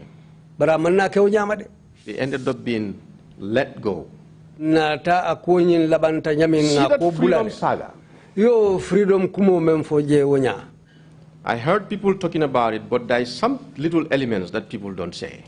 Do you know why a panel was set up in the first place? When it first came, I never knew anything about it. It was assigned to Nuru Seka.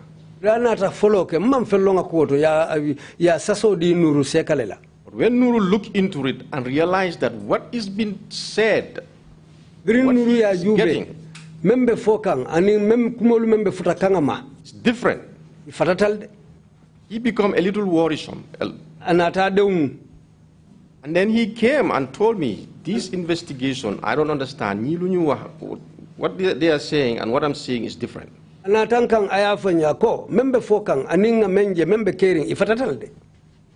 said, then, well, why can't you just go and do what is there? He said, if I do it, they will, and that's true. At that time, if he says anything contrary, him alone, they will doubt him.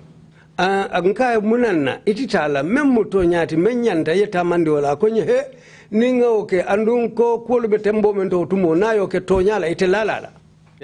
we suggested that let us create a panel so that at the end of the day, the report will be unanimous rather than one person's report. All the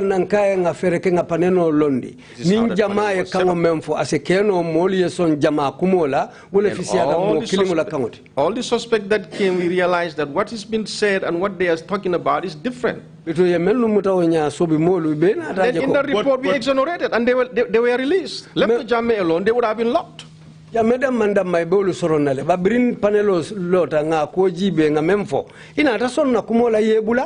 that is because in spite of the tortures, none of these people confessed to the allegations. None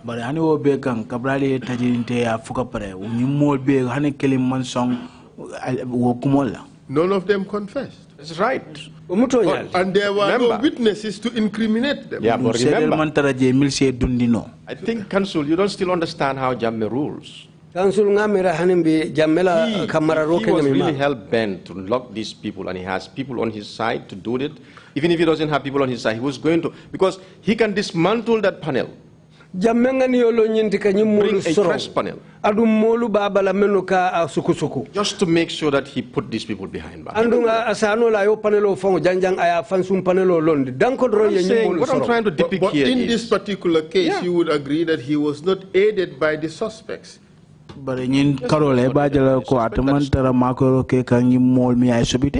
The system of obtaining unlawful confessions was put in place.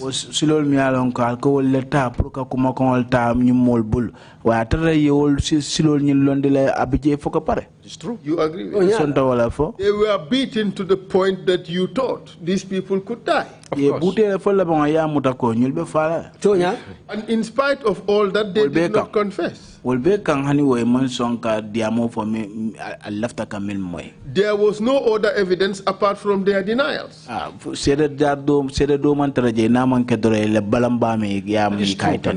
no matter how creative Jammeh or the NIA could have been, they could not have manufactured a case out of that. They've all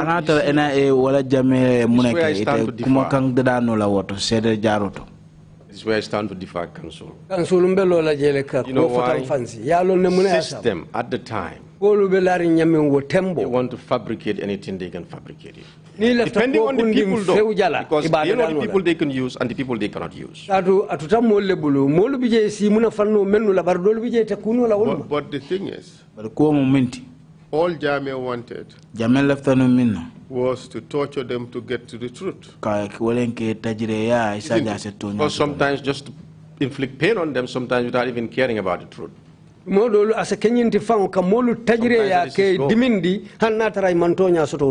But having tortured them and satisfied his heart that they went through pain, there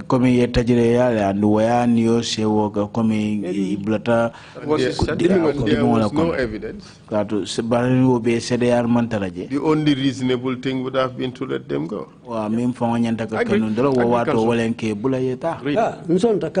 Agreed. So the system was bad. Was put in place. But it is not that the NIA officers themselves wanted to be kind and wanted to be law-abiding.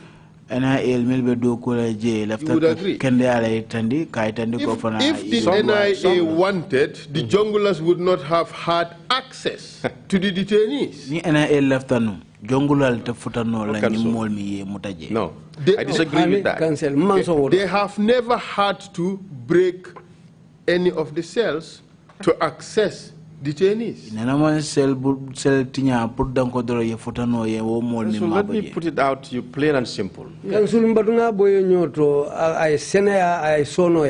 junglers, we all agree, are answerable to who? The president?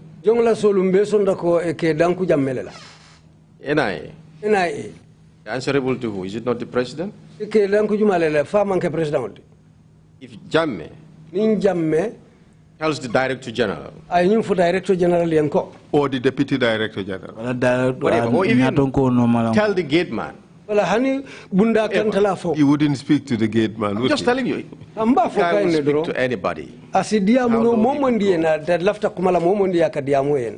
You know, and tells you that these people, I want you to allow them in and out of your compound because they have suspects to take care of. Na ko aliye nyimmolu lafta aliye song e kardung e ka finti katu molbe bije so tamelu. But listen, I want to give you one thing. Let me ask it's around the same subject. Let me ask my question. That was the system. It was a system. So he would request the Director General to give the junglers access. Correct? But I think, yes. Knowing fully well that it would be for torture. And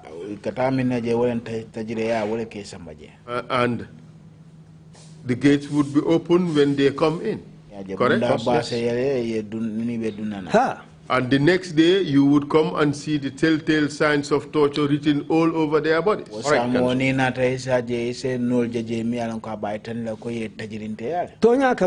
NIA was complicit in these tortures. Sure. Based on that, yes, I will agree. All of you, would you say that the state had a policy of torturing people who were suspected of threatening President Jammeh's presidency?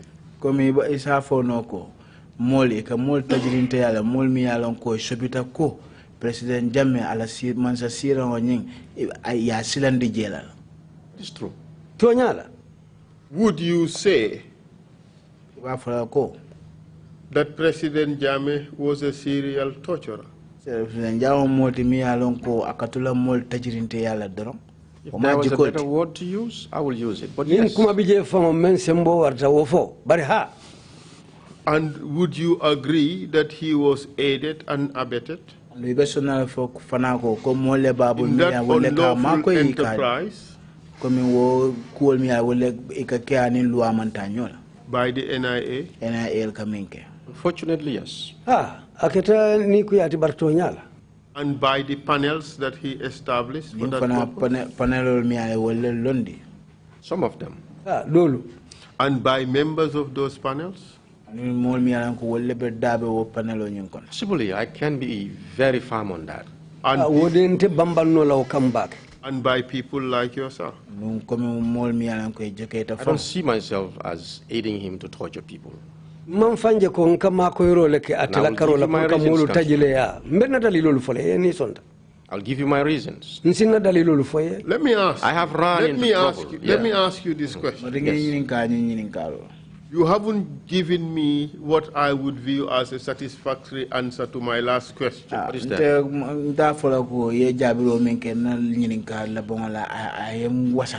If I had asked Mola Kambi to take him out with the full knowledge that his colleagues would be waiting outside to brutalize you, and with the full knowledge that you would be brought back after such torture to answer the same question, Council, if Mola Kambi is the only person that will take me out of this room, Council Mola Kambi nate damande bende findindi la nyumbungo no. Do you have any other choice? Fo fere do be bulle bang. Yes, I do. Because if I had known, like you all did, that these guys are routinely being tortured, whether they confess or not, could simply tell them, take this guy back, do not touch him. If you touch him, we would include it in our report that he's been touched. None of you had the courage to do that. You saying you did? I did. Did you put it in your report? No. That these people were tortured? This is why I said, no, we didn't put it there. Did you put it in your report that the environment was toxic or treacherous, as you said? No. Do you think that that would have been an honest thing to do? In a normal system, yes. In a normal system, Council, yes. By then, Mr. Witness, in a normal system, it ought not to have happened in the first place. In a normal system, it wouldn't happen. It should not happen. It wouldn't happen.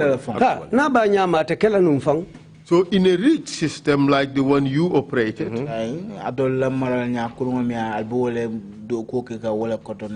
you are legally obliged to state that. You agree? I agree, Council.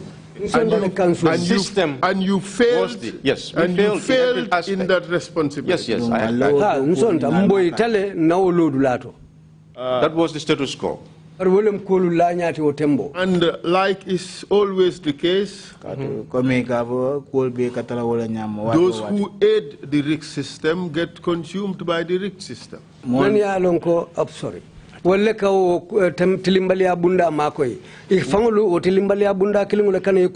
What happened to you?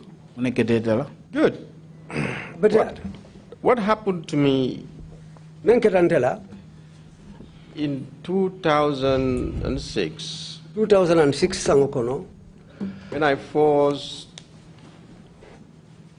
Harisambu left, let me start, rewind back a little bit to understand fully. Let's make it shorter. Witnesses here tend to speak more about their own victimization. No, it's important. It's important so that you can connect the dots. Let's not dwell on okay, let's start from the middle then. Let's not dwell on personal allegations. No, it's not personal. This is strictly based on what happened to me. Okay, let's do it this way. In 2006, you were sacked. 2006 year by 7 actually. 2007. 2007. Do you believe it was fair? It was not fair. But subsequently you are reinstated. And you are sacked again.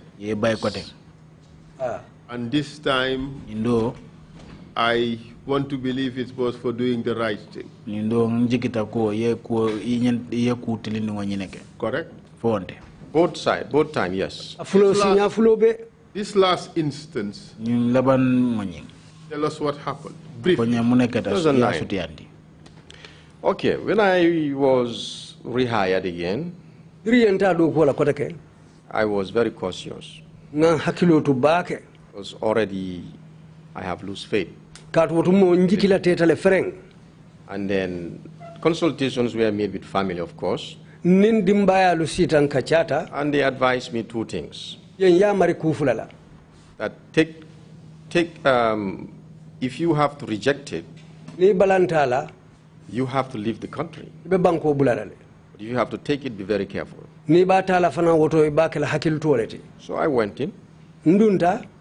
Then I was trying to watch every step. Then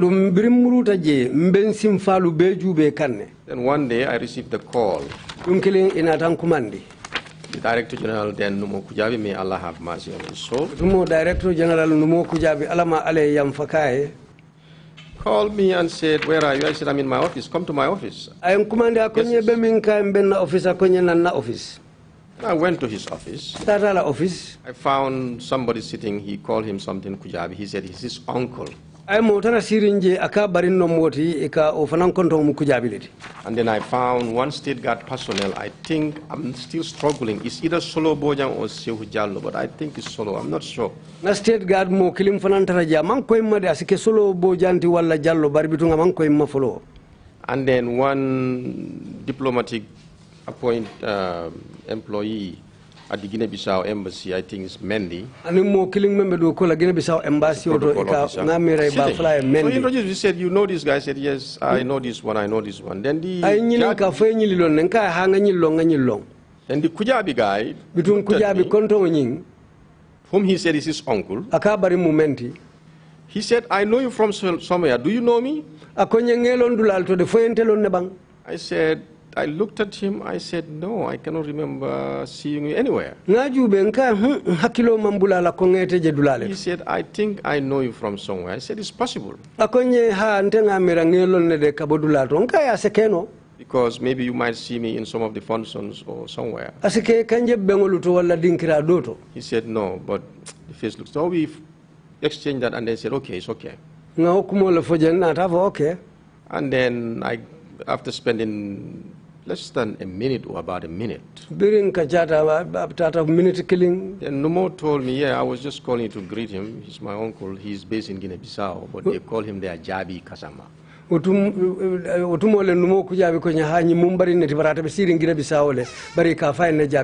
said, "That's good. Then I take leave of them." I went to my office.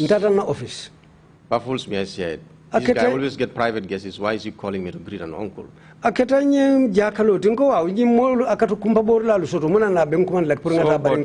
never occurred anything. I went home. Then few days after that, I was given the marching orders and then sat. No reasons given. And the first instance, what happened? The first instance, what happened was very short, Council. When Pajalo came, no, that's where it all started, so that you'll understand. Pajalo called me and asked me, "I heard that you have very good institutional memory, and I want you to tell me, two of us, what do we need to do to fix this place?" Pajalo konyenko ngam lonko ite kanyina kuala abuka sono ya hakilo diata bake bari se mune keno pour ka jandada. So I advised him among a lot of things. Among them I said, "Well, we have to desist from police duties. Ngaya marjama diala wulukono nga fayen ko police la do ko ngawbula. Let us focus on our core duties. The arrests and detention, we have to curtail it and stop it. Let everybody focus on their core duties. If anybody has to arrest anybody, has to come through you, Pajalo, to at least tell you the reasons, good reasons why this person needs to be arrested, and you endorse it." Nimmobe mutala woto amari sine iteya ay dalila koyolu foye pruite si kangodiela tonya ha nyi mari nyanta mutala. If we are away, I can preside over it. Nita tijang sisia ko kunna. We agreed, and a memo was circulated, written by Musa Diba, I could remember. Nsonta adunga kaito safe wo kama ngamira ya janjandi memfango tartara kunna ikafa Musa Diba. Putting a freeze on all arrest and detention without any approval. Andung wotumolem nganyim foko kamo muta wala ka sorong silang abotale ning ayatara nyaton ko lumansongala. Then one day I was sitting, then I got a call from the protocol officer to the president, then Jiba, I think it's Omar. Utumo lunkilimbe siri nata kumandiro soto kabo protocol officer ya president la do kulalu kono limanyi na ikafai Omar Jiba. Telling me that there was a lady, there is an accountant who works for the Ajame Foundation. Akafanyon ko musodo le soto ntamembe do kola konto bundala ila Ajame Foundation do ku bundala. Who they had secured a visa and is planning to travel and is their accountant, they don't know whether he is going away with something. ko ila accountant no le motida bela konto bundala andu ay visa soto andu ngala ftata malale andu malong fo abulola ta kodoka ni membita. I think he was going on study. So I advised Omar. I told him, this place we are in the process of changing it. Ngaya marodi Omar la nka entel lajande hamolem pour ka kolu falinjang. So those police duties we no longer handle. Wo police do kolu sa entel bukam bulo ma wala. I will advise you to refer the matter to the police one, or you can convene an emergency audit. Mbeya marla akodi police la wolia tama ni wonte woto ali konti bengo kumandi ye konti boke. Then he said, no, it's the president who said that we should call him and do this. I said, okay, I'll make it easy for you. Ako hani president ole yate kango diate la police I don't have that authority. Nkai woto wasembo tentela. Call Pajalo and tell him. Pajalo kumandi ya fae. And then he said he's trying him, he couldn't get him. I told him Pajalo is at the State House, I heard. Ako atebe Pajalo kumandi kanna mausoto nkai Pajalo bali fe abe State House je fangoto. He said, okay, I will trace him here. Ako ha woto mba nyini na jangu. I closed from work, that was on a Friday. On Monday, he called me early in the morning and then told me the lady I told you to arrest has left. And you know, now I don't know what to tell the president. I asked him, did you follow what I told you? He said, no. Did you talk to Pajalo? He said, no. I told him, well, tell the president the truth. That's it. I was worried. I went to the office. Around about maybe 12:01, I don't know. And 2 State Guard personnel came in Mufti and aka Junglers again, I believe. I don't even know their names. State Guard fulanata bitum bari de my uniform dung bari ngamera jongla solle muiti. They whisked me away from my office. Wole mfintindina office okono. They drove with me straight to the police headquarters. Iye motu yembulandi moto kono yen samba police korda bato. Handed me over to the Deputy Inspector General by then, who I was very acquainted with. May Allah have mercy on his soul, Sane. Yen samba police la sutio no lanko kang utumo ikafa Sane adonata kamoti ni. So he took me, she said, well, I don't even know it was you. They asked me if somebody's coming. If he comes, I have to take him to mile 2. Odumo ako atemalo numfong bari tele kontelem bari nyine fayenko mbemo natila na futa jala samba mile 2. 5-star hotel? Yes. La hotel auto. The Hell 5-star. Yeah, it's a 5-star hotel in Hell. 5-star hotel olende jahanna batema. Yeah, so that's how I was put there. Yen samba je wonyama. But I was my faith was strong. Bari mjikita ngamtamata ndankeneyata. I did nothing wrong. Bad as mile 2 is, it always has that effect. Yo, ba ndungo tumo mile 2 jawyata nyonyandingo akajamale dankeneyandi. And I said stuff there that I don't know how I even said it, but it happened. Bari ngakumalu fonte fa malonko ngawlu fanyami baraketa. You like Backhouse? No, far from it. Because when I read there, I remember I could overheard Wasa. Make comment. Saying, oh, our enemies have started coming. When he said that, and somebody else came to my cell door and peeped and said a comment, and I said this to them. Modo fananata bring wasa yo fo modo fananata na sel bunda to ay yo firoka fanaye kumafo bari nate jabi milna. I said this is a path I have to pass through and I'm going to get out of here. Nko enyi musilo leti nyanta tambila damin. I'm going to spend a day here. Adun tebe tambila jannale mbe bola janne. By the will of Allah. Ning ala sonta. The same applied to all of them. Each one with their time. But I left the same. So, but to cut the story short, yeah, that's how that one happened. Then later the president told Pajalo when they were handing my dismissal, he said the president told him that I always defy his orders and he doesn't know why. Tell me, all this that were happening were just for the president and his ego, his self-aggrandizement. That's right. And his thirst to remain in power. Yes. Agreed. Anganiyo ala lafo pour katu mararola katu presida yala aning ate ka fangwara oldronam andum sedo ko to nyala. And he created a system in which all relevant public officers, or most relevant public officers, complied. Andu anata kulondi me ya lonko nyaton ko lu men ya lonko itatado ku bundalula anim menu kafuta nyoma ulu jamaa be sonta. Complied with his dictates. Andung akakangulu menu fo kakangulu menu diane ala ya marolu isontala. And sometimes even the chain of command.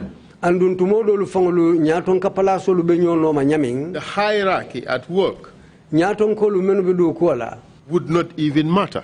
I have just read out a quote from Sedikan.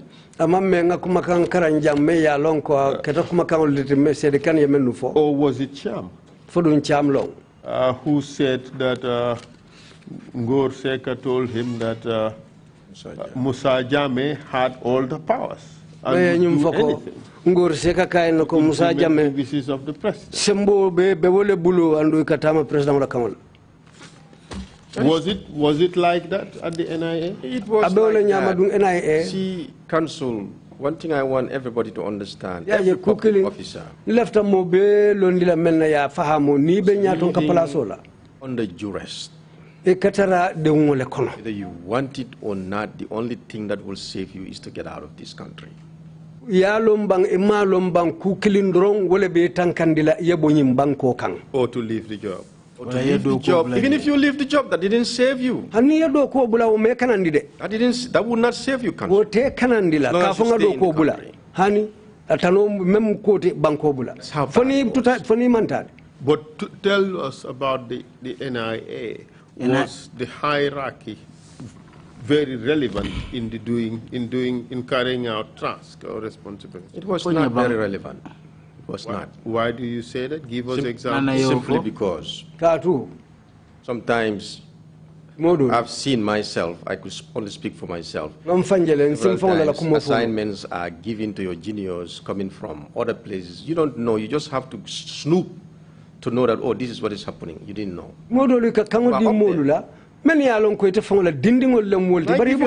Again, there was a year. Give you one classical example of sheer madness. There was an operative who Jammeh planted in the agency and was doing everything without, in my opinion, no qualification. And then this guy will get away with anything. For example, Alaji Moore. But let's be fair to him, he had qualifications.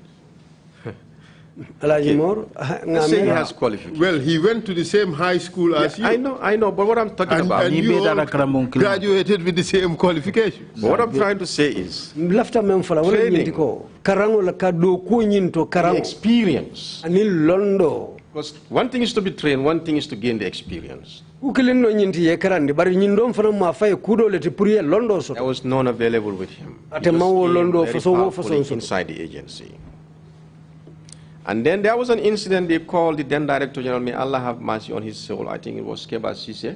Proprietor of Bakadaji Hotel called him complaining that one of your operatives is here misbehaving, insulting, and driving a vehicle inside our footpath, breaking all our garden lamps. Out of control. Lado kula do felenti jang abemanya jawol la jang kamoto borindi na dinkirato kana lampu lorangulu bete amari be manya siala jang. So Keba Sise, despite a very senior officer at the time, Keba Sise nata nyaton ka kilinki memu nyaton kati otembo was the officer commanding operations. Me yalon ka telon officer ti memmarata do kolu samba charge of personnel including him. Me yalon ka marata do kulalu fana lanate. Including him who? Including more. That's what happened, Council. I cannot. When the guy showed up and he saw him, instead of when who showed up and when more souls of Salimina Drame, he went like that was the man he was waiting for. Attacked him. Hit him. Kicking. People have to come between them. The police have to intervene to subdue him. When the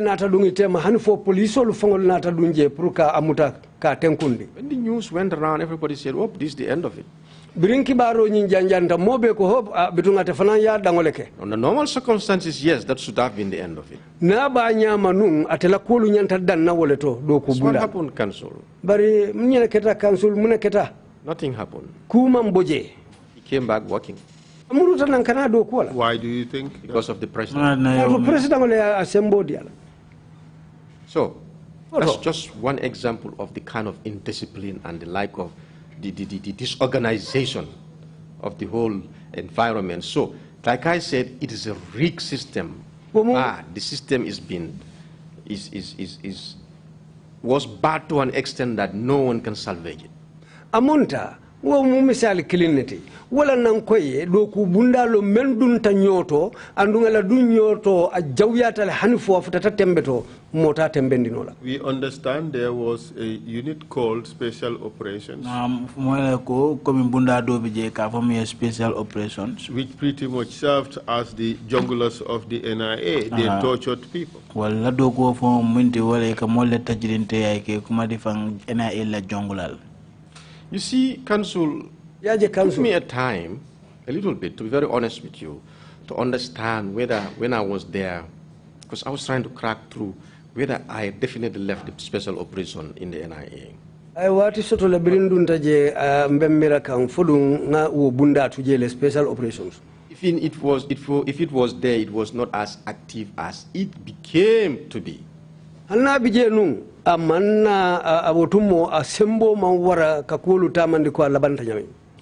Because those things I had in this TRRC, like the torture chambers and things like that, and the way they describe it, if it was not that I'm hearing this from people, first-hand witnesses, I will sit with people and say it's all lies. Katu nata kuolu mwe jamming menu nata CDR la TRRC jing hanifo ye bungo tofo ikafo meye tajire ya bungo kotu babol kafo me tocho kemba nini molle be dia mukanu ya fo nyamba fula ko tonyanteng bari amolle ya fo jang men ya lon ko yaje idunta kono. Because tortures were known in those days.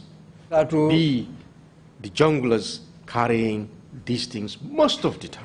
Katu tumo tajire ya lumenu keta moli ya longo tumo ko jama jongla solle ka kenu. Now to see the NIA but not all the time. Most of the time, I said. But NIA officers were also involved in torture. That is a possibility, and I heard it. I think it's true, yes. And in fact, there is suggestion that you too participated in torture. Yeah, for the Momodou Bojan. No, I didn't torture Momodou Bojan. He was tortured. No. Momodou Bojan's case, as far as I can tell, I will briefly give it to you. He said he was tortured? Yes. If he says it, I wouldn't deny it, Council. And it's unfortunate. He believes you were part of it. That I was the one who was whipping him? You participated. You contributed one way or the other in his torture. It's unfortunate to torture anybody, but I didn't. You see, Mr. Witness, I didn't. Put it straight to you. You see, Mr. Witness, the NIA, the person who would come round to show you some little bit of kindness, is the same person who would lock you up, knowing fully well that as soon as he gives his back, the torturers would come and torture you.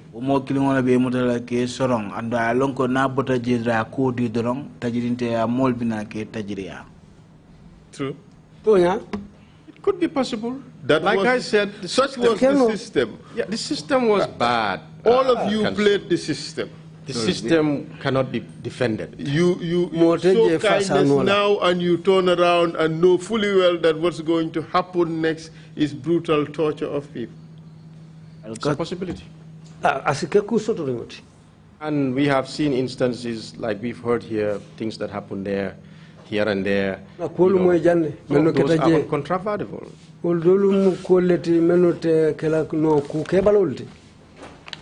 How does your work at the NIA rank in the list of things you regret the most in your life?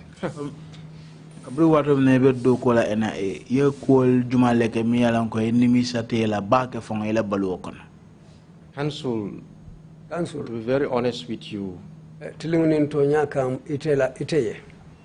would rank it as #1. All I get from the NIA is trauma. That was not the purpose I joined the service in the first place. I joined honorably. Honorably. What do you say to these people who get convicted and sentenced to death, life imprisonment, or other lengthy terms of imprisonment simply because there were those reports put together by all of you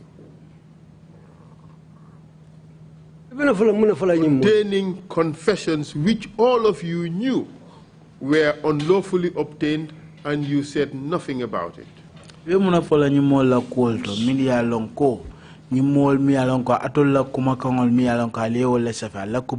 Kibarol nying alemin deda wala ya tinna ye sorong dolbije ye ko luwa ko nyanta kefa dolbije ko nyante la kasoto la fo wati jang anu niya be jibe mi o sab wala nyindi ko alela kuma ko le table nyala mi alonko anin luwa manta. Council, everything that happened to those people is regrettable. Council member ketaw mo la be mu nimi solti. It shouldn't have happened. Amanyang kela. And I personally, till this day, like I said it, I am deeply traumatized by everything. And this is why when I came, all I want is to let things out of my chest. Start up a new life that has nothing to do with services. What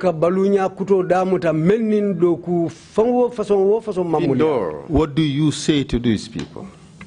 I would say we are sorry. Because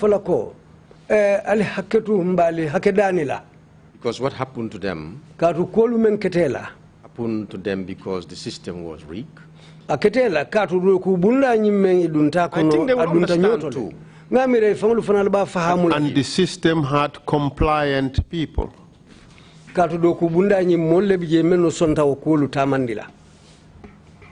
Compliance to some extent, yes.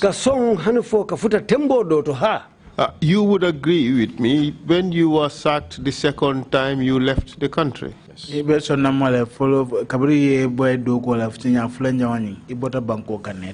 And you saved yourself from participating in other gross violations of rights?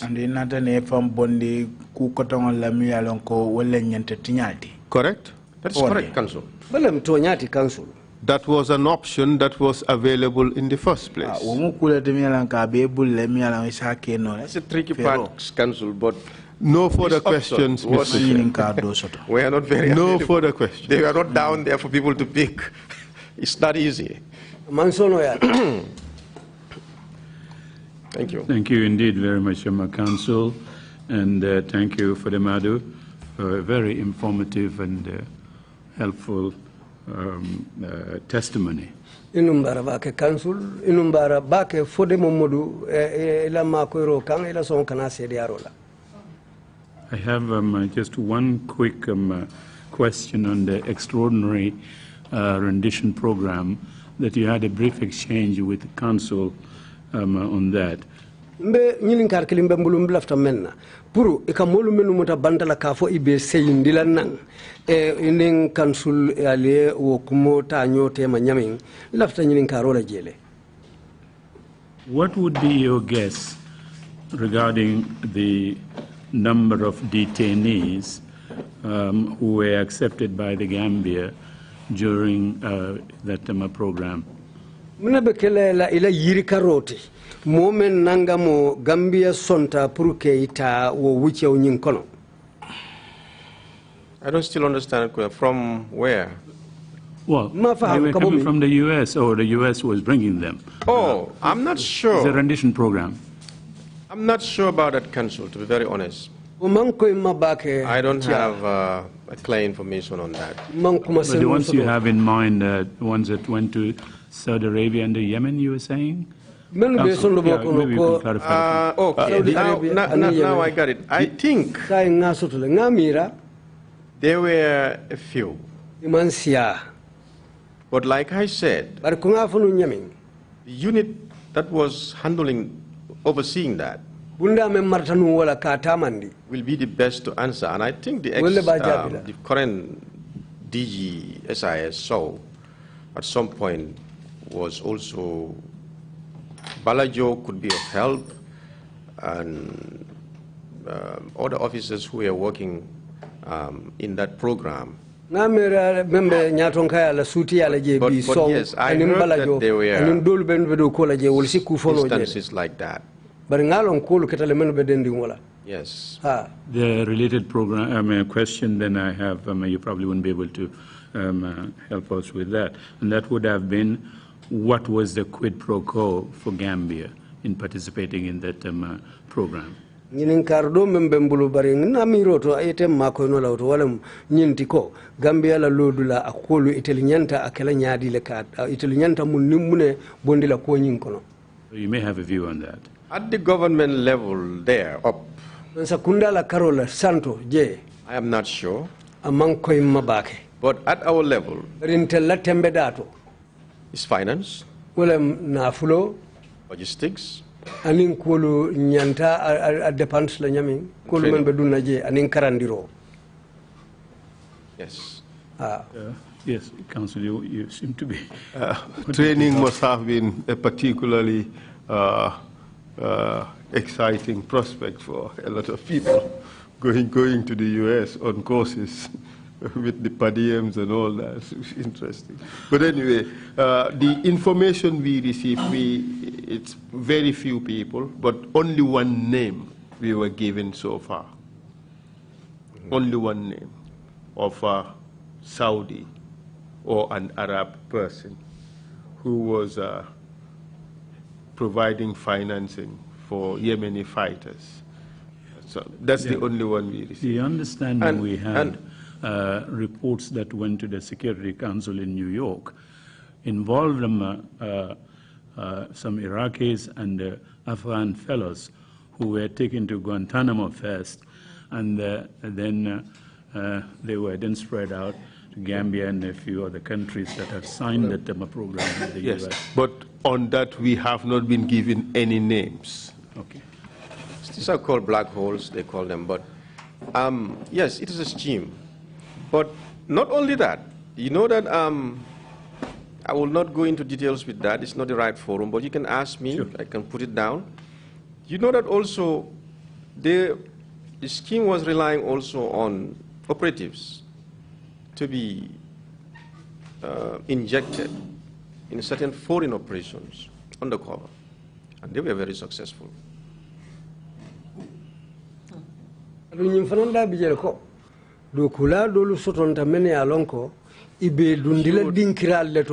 me not to, I can give you the name, but... Intelligence officers for hire by foreign government?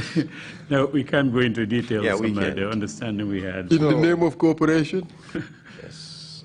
It was successful, though. The scheme was successful. It paid off. But that can be acceptable. That can be acceptable. It's acceptable in all because fairness. it is the war against terror, so... If it wasn't public knowledge, the chap who went to Saudi Arabia or to Yemen was not Mutawakil. the former Foreign Minister of, I mean, that one is public knowledge, of Afghanistan. No. No. Okay. Fine. Not sure. Yeah, Deputy, you have the floor. If you have any questions, please proceed.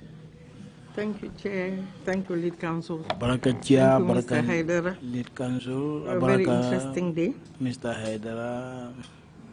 I have 3 questions. The first one is in relation to the liaison officers who were posted to ministries, departments, and in embassies overseas. What was their role? Commissaire Molmi Alonko, Ikawaleta Prieta si alla doku bunda to yalma coming embassy or to teng aning doku mansakundala doku bunda kotongali ka for ministries. Important question, Commissioner. Commissioner. You know, all these things were set up for a purpose. But like I said, as time goes on, I don't think the people running it even understand the objective, the original objective of it. Bari konga funu nyame hani molu menu fongolu ba kunna labangola ima lonko fongolu adati dula keta dalilo menkan. I will start with the liaison. Mba fulo la men ya lonko wallemu sankoti bunda lakata.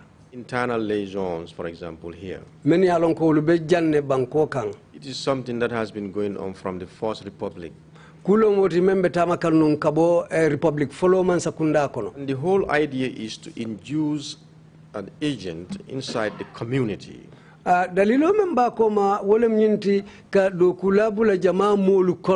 Intermingle harmoniously, and then talent spot within that community.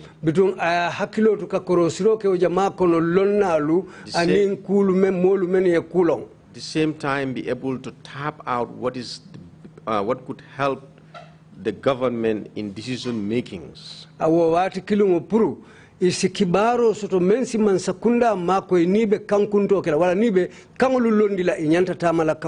days, no emphasis were placed on politics.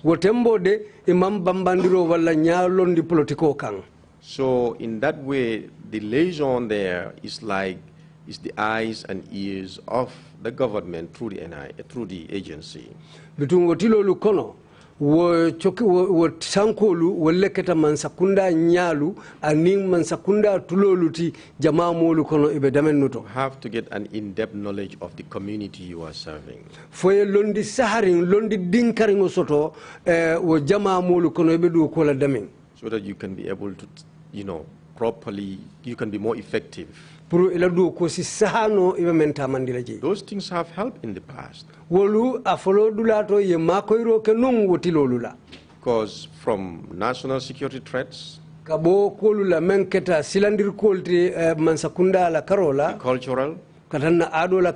infrastructure, even condition of communities, everything you should capture. Then when you filter this, then it will be processed to deduce intelligence out of it that could be put into action. See the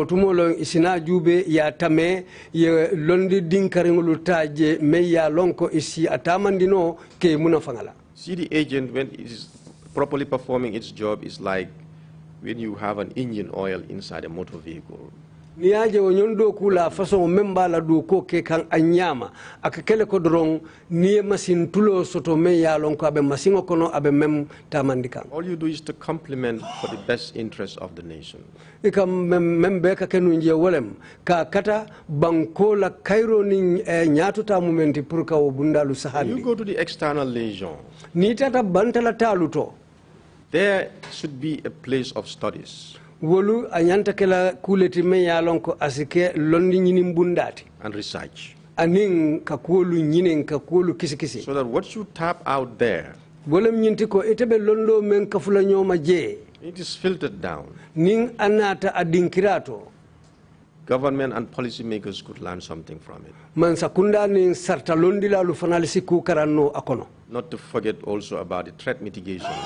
Andun satara nyinote kela kolu la meni alonko ulisike silandir koluti bankola karola. So all these things also is to open up to see how you can advise policymakers if you see something interesting there, what routes they will take to tap that resource. Nyim fanam be mu nyineti puru menu kasi ka sarto lu dada ka kangolu londi puru ke makoyi ni be o kolu kela inyanta kela nyadi satara ibakela kibaro le kan ya menu soto menu be silo walana membe kela kunyi mati. And if you have your citizens within that environment also, you have to know what they are up to and how they are faring, and then to see if there is any plan to come and steer a rebellion or something. These are all part of the duties that you have to look for. And the only way you can do it is to amalgamate.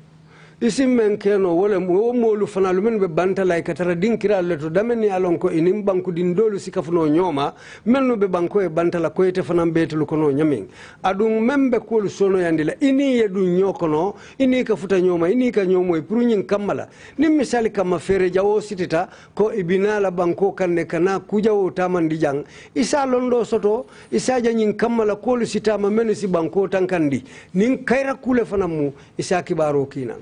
So, but as time goes on, that purpose was defeated and it was misconstrued, and then it becomes a resting place.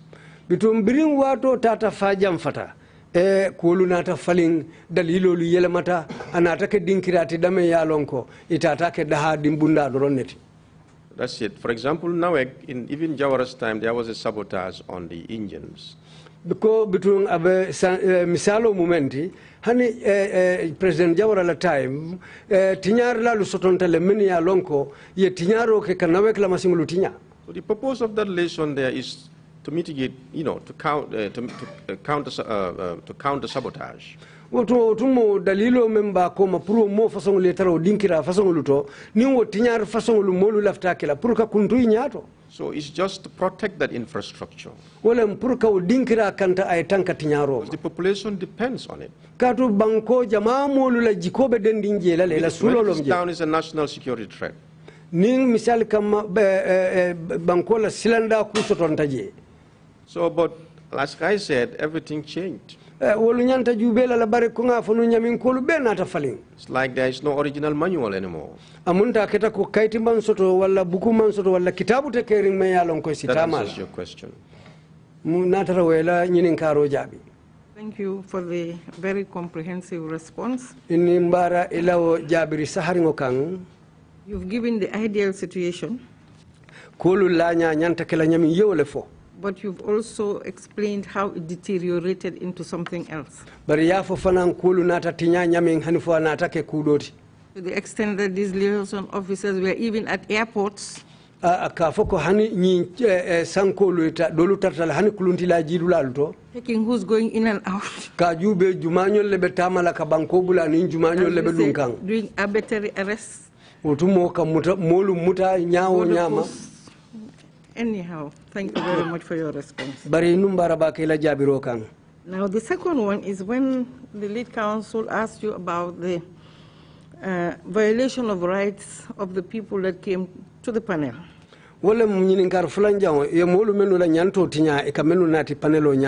He asked if they had access to lawyers, and you said it would have been a waste of time if they asked. Ayenyin ka fodum wolu yesilo soto le puru isi loyalu soto no bang iko bari hanni wolu yo kanin abekala wati tinyaleti ni la nyinin ka ro futa tawdo. In the case of Tamsir Jase, la kuoto, it was not only an exercise in futility, bara mankenyin dammanti ka foko ye doku tamandi me ya lonka manna fasoto, but when he asked for his lawyer, the lawyer was arrested, detained, and kept incarcerated for over 108 days. So what do you have to say to that particular case? Thank you for that question. You see, the reason why I asked how many reports you guys got, because we have 2 reports. Wala nanko nga nyinin karo ka atelier kibar façon fulale soto ale kibar jello soto katu kibar fulalom. One of the reports has the likes of Mariam Dentin and others. Kibardo Mariam Dentin nyolula kobe woloto animo kotengolu. Honestly, we were equally confused. When they started bringing all sort of people from everywhere, and we don't understand anymore what are we even looking at. Biriya damuta kamolu nati ke bondi dula mumewlu beto kata ntelu fangulu jakali tasilang malombe munekela. So we said to ourselves, let's try to clear these civilian detainees. Let's focus on it and write a report immediately so that they can be released.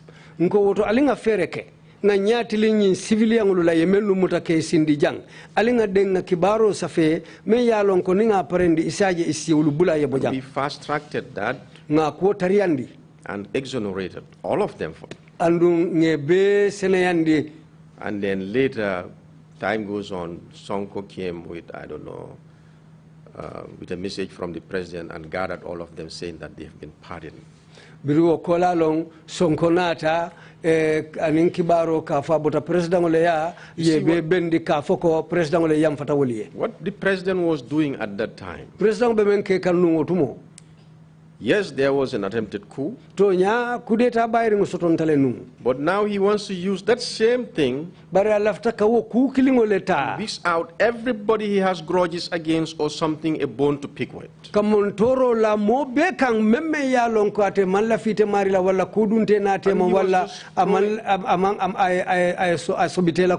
And he was just throwing his net around and just bringing anybody, everybody. And this is what was more disheartening. With impunity at the same time.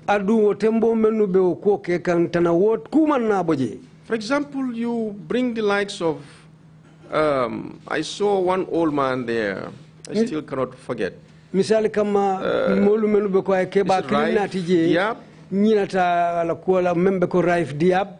came. We saw him. We don't even know why he was there. And then he was brutalized. So when we said, wait a minute, let's try to clear these people first. And then we focused on them and we fast-tracked the report. And the report was very explicit. Exonerating all of them for no wrongdoing. But Jammeh's motive or his agenda was met because all he wanted was, like I said, he enjoys inflicting pain.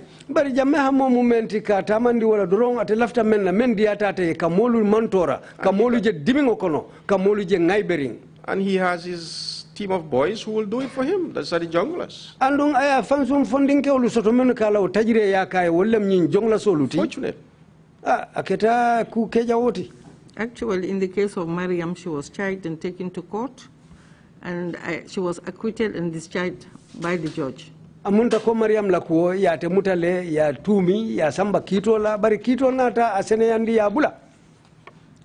Okay, finally, I don't know whether the lead counsel will admit this, allow me to ask this question. You had started talking about the Daba Marena case, and lead counsel had said, okay, we'll discuss it later. Ya mutaka kumafota bomarena la koto bari lead counsel ko mbaka chala le nyato bari ako manna mamang. Do we continue? Do I continue with the question, or do we leave it for? Yes, by all means, ask the question. I believe the information he provided has been put to other witnesses and they confirmed it. And that's why I thought it's not necessary. Because it's what he has to say about it has been put forward to other witnesses and they accepted it. But you may ask him if you want. He may have another perspective. There's a caveat for it. Yes. Okay, let us listen to yours. Please, go ahead. You see, like we said, if the president was briefed properly, I believe Daba would not have been added into that list. He was not. Nobody accused him. But because of the wrong information, he was added and executed. And when the news came to us, all witnesses will confirm There was a lot of noise in the panel room that day. We all directed our frustration and anger at Harisambu. Asking him, I personally even asked him, let's constitute a panel and invite those soldiers who were escorting them. Nga fo nyim fanko pour nga panelo londi sojarolu menu be idandankang nye kilinge be nyinin kajang nde fango yo fo hari sambu answer the relevant questions of how did this happen.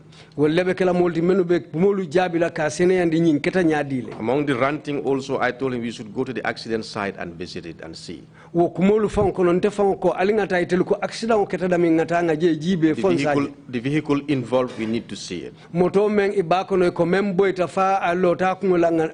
And then the likes of Foday Bari also stood up and said, I don't believe this because Daba will not run.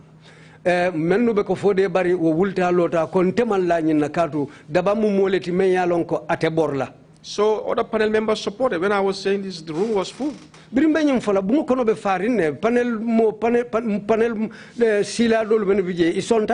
what Harry told us killed our spirit. Can you imagine people who are relying on you as a director general? Legitimate concerns. And then you are telling those people, if you have any question, write it on a piece of paper with your name and sign it. I will take it to the president.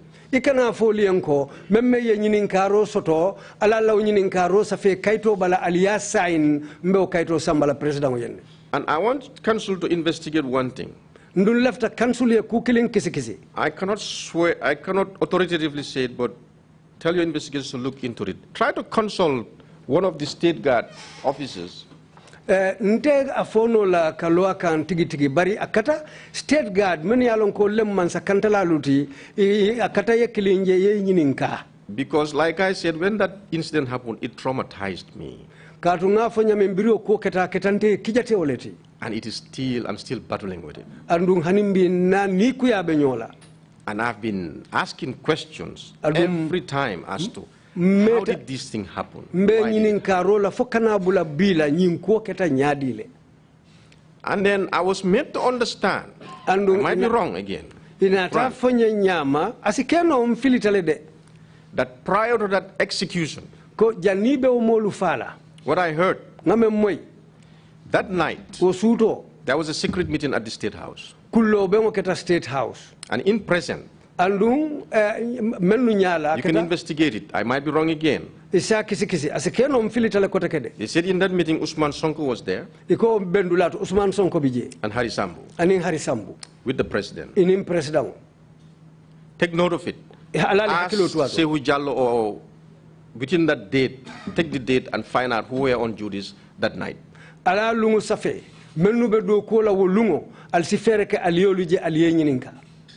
Mr. Chair, you have 3 theories, and each theory depends on who is saying it. Yeah, but just find out. His theory is Harisambu and Sonko were present at State House the night before. Another theory is that it was Langtombong and Usman Sonko who were present that night. Another theory is that all 3 of them were present at State House the night before. Hence the concoction of the press release. And that is why it is difficult for them to explain this whole idea of Tumbul Tamba having to come to them at the IGP's office and pretend that Jame did not know. But if Jame did not know, how could have Jame participated in dictating the press release? So it looks like there is a major cover-up and finger-pointing. But in all that, there is also the suggestion, another theory, that Langtombong did Nurcham, just like Harisambu and yourself did Dabamarena in. But that is a more outlandish theory. So we are looking into all these things.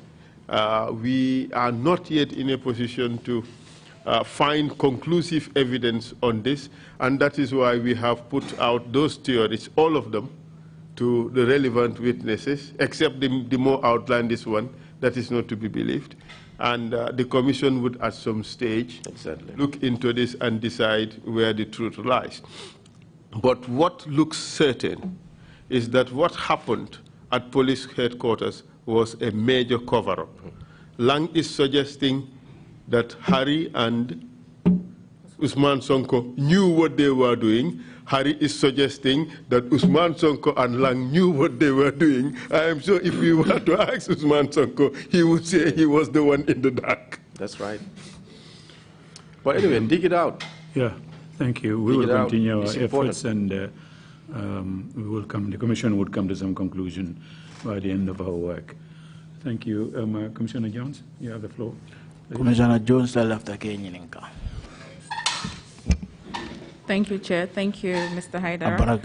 Baraka, Mr. Hydara. I have one question regarding the use of the NIA as a spy on political opponents. Kilin soto komi kamum fo komi NIA kata le praike bunda de mi alonko ibekala yo firo kala nyim political partiol la karola. You touched on it briefly, but could you please elaborate more to give the Commission further information on the activities that the NIA was involved in? Ya fole bala sutiata la barsa lafta ya kono fanundi isa jase commissioner de ma la du ko la karola. Thank you, Commissioner Jones. Commissioner Jones. Like I said in the beginning,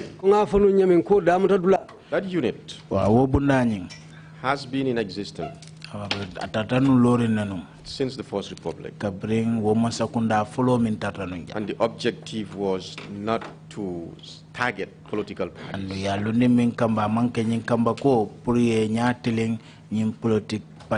It's just a monitoring mechanism to make sure that who are calling themselves legitimate political parties remains legitimate. Political party ol mi alan ko political party ol de kaje ko ila wol ku ayo min fo ko political party ol da kata ko de mi ala sotota. And this is why they go to meetings just to listen to the kind of messages they're sending. And wala tinay ka mabela meeting dulalto ka isaje ko isa long komi ka kuma kan sifal min futandi so that molma. Nobody will take the country off guard, register in a political party, and then the next minute, on the whole, your major interest is to subvert the government through the unconstitutional means. Isaje ko wocheke bundati mi alonko ase lono ay tembe ka ferer ke kula mi alonko isa itafola ko ebe mansa kunda isa mansa kunda bondino wo nyama. That was the original objective, but like I said, everything changed. Wala fomu daliloti mi atina lota fam. And then it was later personalized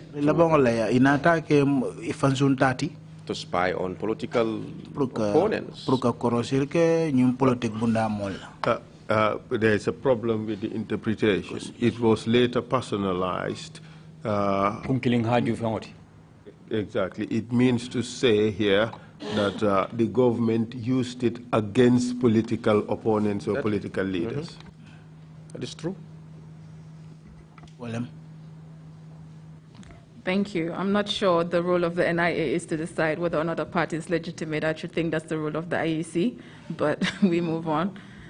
Well, that is the role of the IEC, that's true, but as a body that is tasked on national security matters, you know, they have a responsibility to make sure that everything stays the way they said it is. So that you know, one party would not become a major national security threat, because you know people could be honest to say, I want to pursue a political career and make sure that I get the government by the ballot. But somebody might say, what I'll do is I'll register a party legitimately, gather people, and then underneath I do some clandestine activities and subvert the government for people to rise and revolt. If it helps the Commission, we have documents on that. We have received files on some of the political opponents of the former government, and what is contained in those files would perhaps reveal the objective, academic qualifications, who are your friends, and all the things, activities that they have been involved in the past. Those are the contents of these files. It's beyond what political parties do. It is to find dirt on people, if I may put it that way. And where did those files come from? NIA? Yes, Mr. Chair. Shenanigans of politicians? Well, I have received a file which has dug into academic qualifications of a particular politicians whose academic credentials were at some stage in question. No, not the academic qualifications. I said shenanigans. well, that's too shenanigans. Yeah, please. Thank you, Lead Counsel. I think that will be very useful and helpful to the Commission. May I just ask further, Mr. Hydara? Mr. Hydara, beyond just digging into their personal lives, was NIA also involved in vote rigging, vote buying, intimidation of voters? Fo comme Calvadoro ke dadu mola fanson ko kon fo ke dadu na fana comme nanata karola mi alon ko wolem karte fayola Kenya la karola bang. Vote rigging, I will say no. Not that I know of. I don't know. I can only speak for myself. Karte fayola karola de ndefem fola no wota but ngamin lom fayen sofo. Vote rigging, no evidence of it. Karte fayola karola de comme carte pale amang kulong wota. Say the intimidation of political opponents. Ka foko ka imonyol sila ni mi ani be politiko kono. Yes, like I said, and the agency in general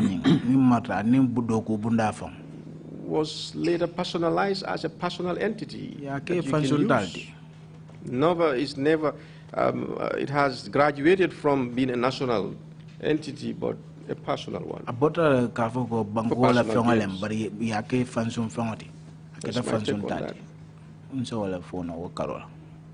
Thank you. No further question. Commissioner Carr, you have the floor, please. Commissioner Carr, Kaninka. Thank you, Mr. Chairman. Baraka, Mr. Chairman. Thank you, Mr. Hydara, for your Baraka, testimony. Mr. Hydara, I have two questions I want to ask you.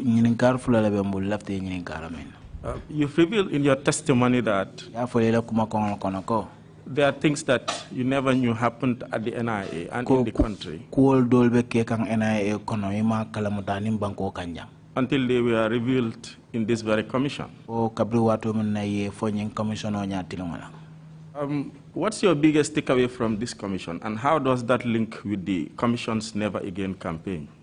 Commission never again. I believe this commission is a blessing. And I think it's a center where people can learn a lot.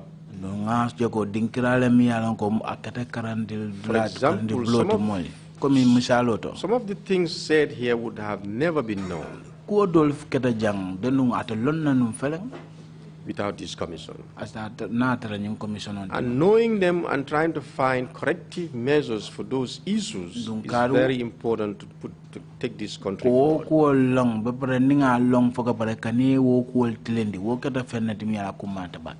And like I said, it will guarantee a never again. Because people will surely learn. People will surely learn from their mistakes. So that anybody put in a place of authority, you should be extremely careful, knowing that you'll be held responsible one day. Whether it's going to take 10, 15, 20, 25 years, 30 years, the day will come.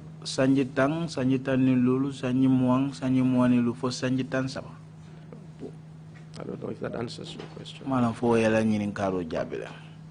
Thank you. The second one is on the accountability of the resources that we are at the disposal of the NIA.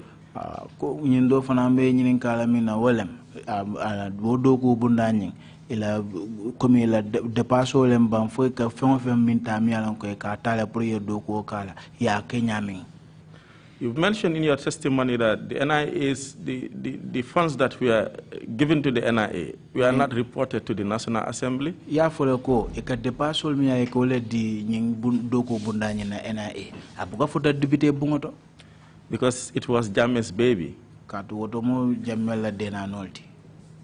So I'd want to know where there are other forms of accountability internally or so, because these were taxpayers' monies, monies from taxpayers that we are giving to a national institution, and they weren't being accounted for from your testimony, if I got you right. Comme for senandiro ka kala la depaso karola kadu nyimu ko dilete mi alonko banku dingol la ko dole kadu banku dingol kana mo min joy ko ko dole sika e ka dia to la prali do woke. Thank you, Mr. Commissioner. Honestly, the business of intelligence gathering is a very expensive enterprise. Normally, in a regular system. And this is why force this out to the agency will be very, very hard to account for, and I don't think that is only limited to the NIA. I think other countries is the same thing. Because you will use those resources to engage in the procurement of information from diverse agents around the world and in the country. And you want it to stay discreet.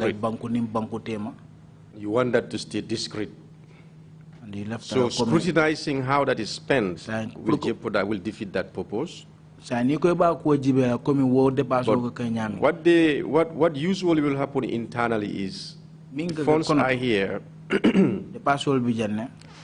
You take out things like fuel could be accounted for. Vehicles will be accounted for. There is one sector that no one can account. What they call the operational fund. Sorry? The operational fund. Because this is like, the French call it cash noir, whereby you can dip your hands in there and spend it.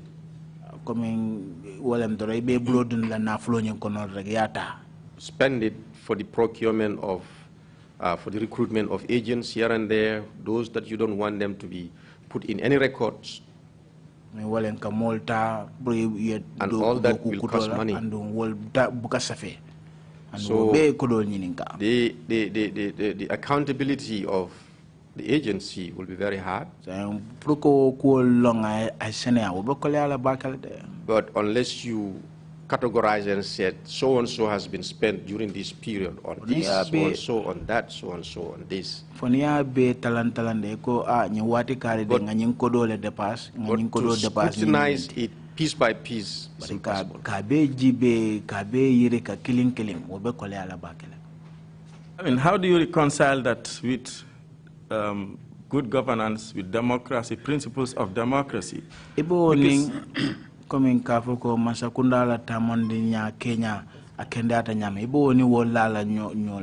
because if you just operate in that kind of shadow,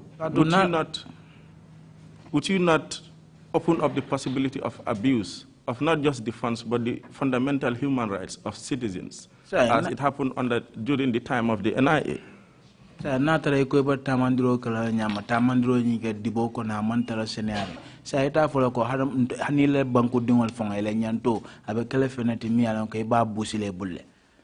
is true, Commissioner, but you have to understand this.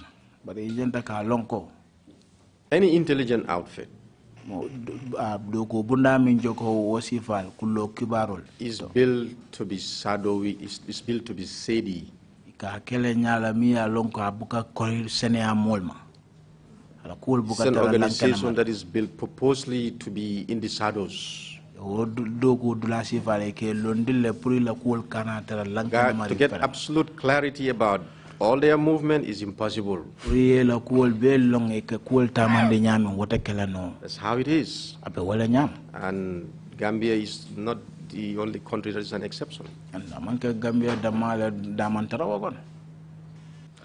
I don't want to prolong this debate, but thank you for answering my questions. Thanks. Thank you very much. If there are no further questions, Grandpa Foday Momodou, you can continue with the final remarks. If you have any to make, please proceed to make them now. Thank you, Chairman.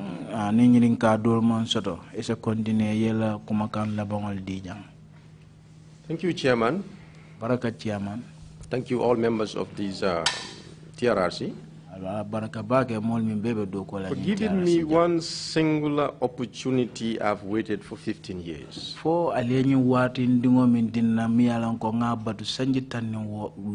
I have gone through a lot of pain for 15 years because of so many things surrounding where I used to work and surrounding my very self.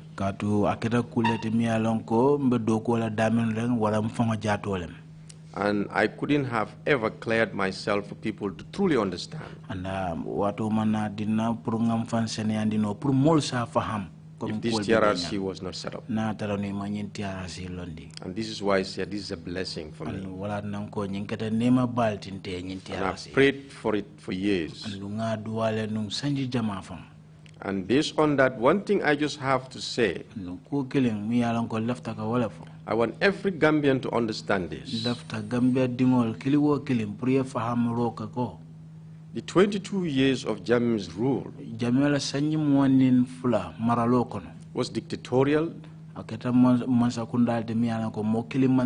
and that's not hidden to anyone. The system was rigged. The institution was put into his play for his own wishes, just to consolidate himself. And during that time, Jammeh will not stop short. He will go to any length. And the evidence have showed in this TRRC that he would even kill his own brother.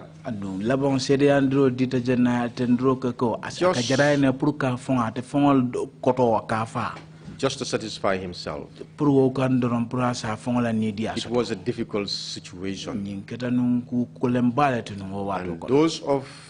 those Gambians who were lucky not to be part of the system, being away from the country,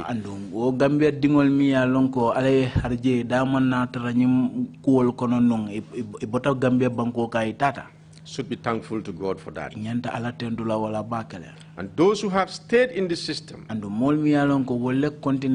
want everybody to know that they have suffered tremendously. They have endured every kind of pain, threats, and everything you may think of. And what I will say to everyone, before you raise your anger and say, I will not do this, why is this happening? Why? Ask yourself this question. Honestly ask yourself this question. If I were in the position of this person, under that circumstances, what would I have done?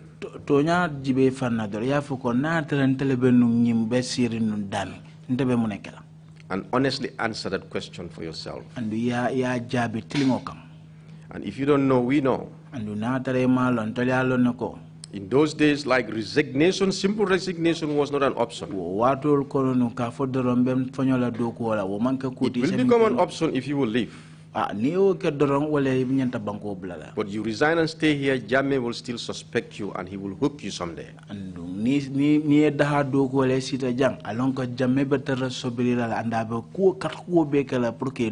So you see people flying with their big cars in ties and suits.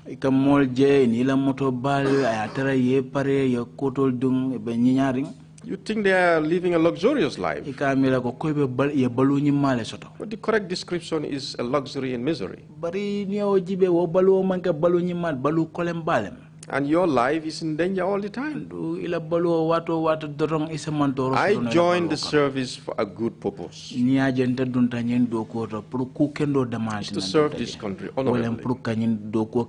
When things started evolving and getting the worst, getting to the brink of where human lives have been lost, it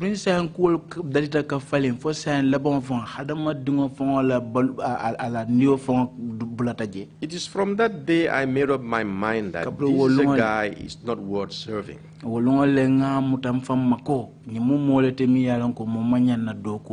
If you can kill your own family, you beat somebody like Ablai Kujabi, who you see as your uncle. Then I ask myself, what about me? I'll be like a chicken in front of him. And that is when I said, this is a government one needs to find its exit strategy for. Unfortunately, I was hopeful that I will hit 45, take a voluntary retirement, and then leave. Unfortunately, God didn't grant me that. And I think He granted my retirement at a very good time. Because I asked myself this question: if I had stayed in the system until this day today, what would I be telling this commission today? Nothing. Because so many bad things have happened behind me. Torture chambers were built. Eternal jungles were formed inside the very NIA. If that has found me in the agency, if suicide was lawful, I would have taken it. Because I cannot stand the same. So all I'm saying to the Gambian people is, let us feel each other's pain and learn to forgive each other. Thank you very much. Thank you very much indeed for those wise and concluding remarks and for your testimony for the day. This ends our proceedings for today, and we will resume Monday morning at 10 o'clock sharp. Meeting is adjourned. Have a nice weekend, restful weekend.